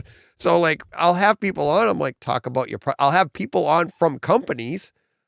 Let's talk about your product a little bit, but let's just talk home theater. And I think it's good for the listeners too, because yeah, you're hearing about the product, but you're also hearing about these great people, how passionate these people are too. Right. And that's what's fun about it. If you're passionate about a subject enough to listen to a podcast about the subject or watch a video about it, then chances are you want to hear some of that like personal, like human aspect of it. You know what I mean? Yeah. And they like that. And it's funny when you get, like, I have the guys from SVS on, or I'll have Kaleidoscape guys on, or Brett from Kaleidoscape, or Brent, or any of these people. And you're like, they love talking home theater. They love geeking out about it and not be under the pressure of, I'm on a press tour and I got to do this and I got to sell something. It's like, let's just have fun. Well, sometimes like these guys, like a lot of these guys are actually comic fans, right? Yeah. So like, all right, I interviewed Phil Hester one time, and Phil Hester's been in comics for 40 years. So like, yeah, we talked about his comic, but like Phil Hester has a giant like comic book art collection. So like, why wouldn't we talk about Phil about his freaking art collection, right? And he ate the language. Yeah, language. Because like, of course. Thank you, very kind of you. Thank you, censors. I believe in freedom of speech, and I'm being censored on this podcast. It's just more fun to do it. Anyways, so yeah, like sometimes like it's fine, but like these guys are people too, man. Like you know what I mean? Yeah. Like they don't want to talk about the same crap every day, especially in a press tour. Like how many times can I talk about this freaking issue? Right? Yeah, it's 22 pages. Like seriously, guys. It's 22 pages, and everything everybody wants to ask you on the press tour is all spoilers that you can't talk about. Right. No, right? Exactly. You can't talk about half the stuff. I always felt bad for like Cullen Bunn, for example, right? Because every time Cullen Bunn does an interview, all anybody wants to talk about are his horror comics. Like Cullen Bunn is more than horror comics, guys. Talk to him about margaritas. Okay. Then you can have a good time. You know what I mean? Whatever, man. It is what it is. That's But cool. I like Dr. Joe's interviews. They do a good job over there. They do a good job because they try to flesh some of that out. They do a good job at like they'll talk about whatever book is coming up, and it's funny if you go back and listen to some of their early ones. Nick's really good at it. He's been doing it.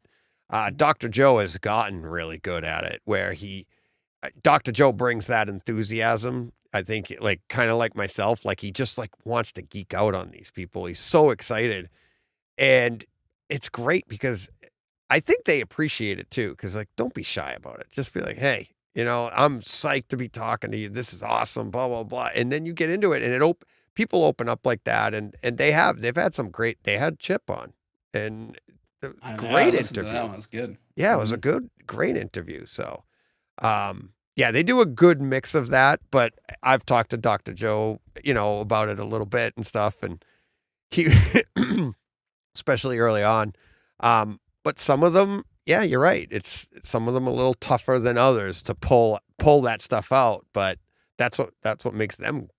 They're getting really good at it. It's fun to listen to. Oh yeah. So, all right, 2.5 hours. It's not a nerdy Legion episode. I don't even have to go to the bathroom yet. Okay, John. That's what ends up happening with John. John's like, I'm like, you could just say, I gotta go and I'll pause, or I can crop it right out, or I'll just keep talking. I mean, I talk by myself on the other podcast. Just you and Nick have done that. You've gotten up and left. And it's like, yeah, dude, like whatever. You know what I mean? You guys are like, I'm going to go have a sandwich. We don't pause the show, right? No, Somebody's got to go to the bathroom and go eat. Like, hey, I'm going to go to the bathroom. Cool, no problem. And then the other person keeps talking. You know what I mean? There's no pauses here. Okay. There was one episode and I was so mad that John's going to laugh. I'm so mad I hit stop because John's like, all right, we ended the show. And John's like, all right, hurry up. I got to get out of here. He's like, I got to go. And I'm like, all right, have a great week, everybody. Blah, blah. And the music goes out. And then as soon as the music stopped, I hit stop. But I shouldn't have because he bolted. But his bathroom isn't that far away. And I think he left the door open. So all you could hear was... That's hilarious. So I've got a funny story. I should have left it going because it would have been a great end of show sound. Like, you hear me at the end, like this has been a whatever, Hey Fred production or whatever I say. Yeah. And then all you would have heard was the trickle. I was so mad. So very early on in the history of the Nerdy Legion, I used to record in my closet. Okay. Because it was, yes, because it was the quietest place in the house. Closet. Yes. Whoever came up with that was a genius. Yes, that was me. Thank you guys. I'm tooting my own horn. Yeah. So I used to record in the closet and I used to take my laptop in there, right? Because there wasn't enough room. Like you have room for like your computer and stuff there. Yeah. Like this was a small closet. So I would stand up and I would have my laptop in front of me and we would record Nerdy Legion. Well, one day, I don't know what we were talking about. And like, we had been both drinking on the show because we used to drink on the show a lot. Okay. We don't anymore. You've done other things on the show. You and Nick. Well, Nick didn't. You did. I can neither confirm nor deny these allegations. No, you can confirm it. It's on the show. Don't ever listen to episode 250. That's all I'll say. So anyways, yeah. I did not. You haven't listened to it back? I have not. Really? I have not. I would have thought you would wanted to have just like pure research. Pure research. You don't want to see what it looks like on the other half? Like what? Put it this way. You don't want to experience that brain with the other brain? You see what I mean? No, because that other brain was much more fun. So anyways, I used to record in the closet. And one day we were talking about something and we were both kind of inebriated. And I had to pee really bad. Okay. And I still had wired headphones on. This is when I decided to move away from wired headphones. So I'm talking, we're going. I thought I had hit mute Okay, except the software that I was using at the time, I was muted on on Skype, but not in the software. Okay. And so I go to the bathroom, Nick's still talking, and I'm peeing, right? And so I go back in the closet when I'm done, right? Flush the toilet, go back in the closet, we're chit chatting, blah, blah, blah. And then somebody heard the podcast and asked me if I was peeing on the show. And I was like, what are you talking about? and so this became a running joke for probably like 3 to 6 months where, we would talk about pee-pee jokes. Because I had literally peed on the show. And I did go back and listen, and I did pee on the show. So that's when I learned to like pay more attention to like what's recording and what's not being recorded. Yeah. But yeah, so that's what happened. Sometimes So I that's did pee on the hard show. to do. Listen, it'd be better than going number 2 in a show. You know what I mean? Depends.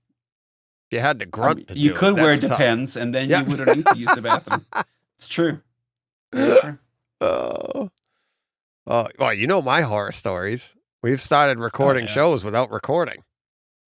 Listen, we've all done it, man. But I really feel like the next time that happens, I think John's done. It just depends. I am so petrified that I'll look down one of these days and be like a half hour in again and be like, I forgot to hit record. And I swear he'll just throw down his headset and just be like, I'm out of here. But it's like, you just, I don't know. Look, I've had all variations, man. Yeah. One track recorded, the other one didn't. Another track recorded. I never hit record. I stopped somewhere in the middle. Like I didn't unpause. Like it's whatever, man. That's like when you did that episode where you're like talking back to John because your recording hadn't worked or whatever. Yes. Oh no, when John's didn't. Yeah. No, it was yours. I lost everything. It's because I record in OBS now over here, and the OBS had crashed or something. I figured out the problem, but then I got it up. But I literally, it all took place, like we were supposed to start recording at 4:00, say, right? I got home early at 3, and I'm like, let me just set up. And that's when it happened. And I was like, I had to basically rebuild everything I had. So like, I have a track for you. I have a track for me. I have a track for the audio, like, that's on a completely separate track. So I can move that around. I can delete it if I want. It's not all recorded in one track. For one reason, when I rebuilt it, and now obviously, my setup, it's complicated. It took me years to learn how to get this. So when stuff goes bad, you have to rebuild it on a fly. Well, we recorded that entire show. That was the show I stopped. I didn't record right. Oh my God. It was all, and behind the scenes, we were both sick. We almost didn't even record that day. We were like, sign, man. I don't know. Maybe we were talking the other day like this, and we're like, I don't know. We'll just, you know what? And we're like you and Nick, like, all I want to do is talk to you. So what the hell? Let's do it.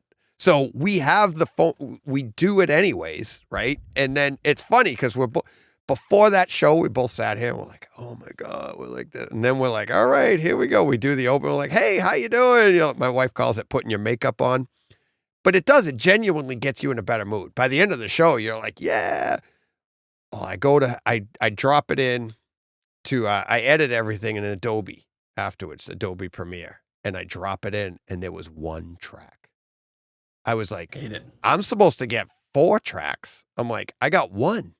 I'm like, at worst case scenario, you'd think I would have everything, right? All on one track. So I wouldn't be able to adjust the audio levels. So worst case scenario, I'd be talking like this, and then you'd hear Dawn talking like this. And then you'd have, and you'd have different audio levels. I'm like, all right, I guess I'll have to deal with that. And then I go and listen to it. I'm like, what the language? I'm like, it's just John? Like, where did I go? I'm the one sitting here. How did I not record myself? I'm sitting here. My mic, he could hear me. I could hear him. Everything was fine, but OBS didn't record that. So I was like, I was so frustrated. My wife and I went to dinner. John and I had decided, we're like, forget it. We just won't put the show out. And then I was like, you know what? I'm going to do it. And then I did what I did just for fun. Cause I went out, I relaxed a little bit. I'm like, this will be funny. I don't care. Who gives a crap? It's better than nothing. Right. And hey, you're right. Stuff happens, but called dedication, man. You know what you should have done is this is what I would have done. What's okay? that? If you decided like, okay, I'm gonna put the episode out. What I would have done is an introduction, and then I would take John's audio, do like a little noise reduction, and then just take out all the silences. So all you hear is John talking monologue. to himself. Yeah. Okay, for 2 hours. Yeah. You That's could. what you should have done. Would it probably taken me either the same amount of time or less because it's just crop, boom, and just get that one. That's a good idea too. Hopefully that didn't happen today. One of us is getting a monologue. Oh, all right. Is that enough for you today? Yeah, man. I gotta go say hi to my wife. She's been here for like 3 hours. And you got to go watch Morbius, and then we have to have a phone call. Yeah.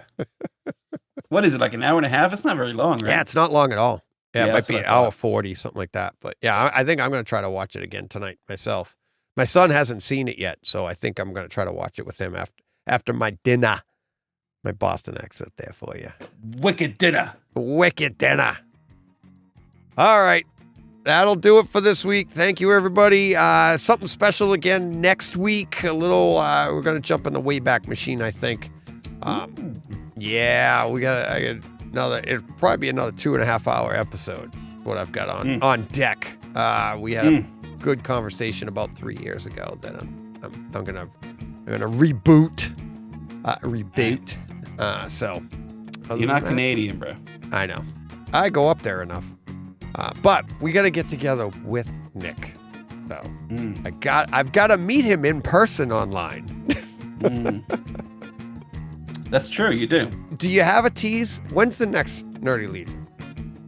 Oh, it's still going to be a couple weeks. Couple weeks because he's busy. Yeah. He's doing a lot of commuting right now. Yeah. So he gets home beat. That commute sucks, man. And Chicago, nonetheless. I know. I mean, I've got a 30-minute commute, but it's just I get on the highway, that's out all of work. I do is drive. Yeah, my commute. But that's my job, so I don't mind. Yeah. But, all right. No, it'll be a few weeks. Thanks, Martin. Thanks, DJ. Thanks, John. All right. We're out of here. Have a great week, everybody.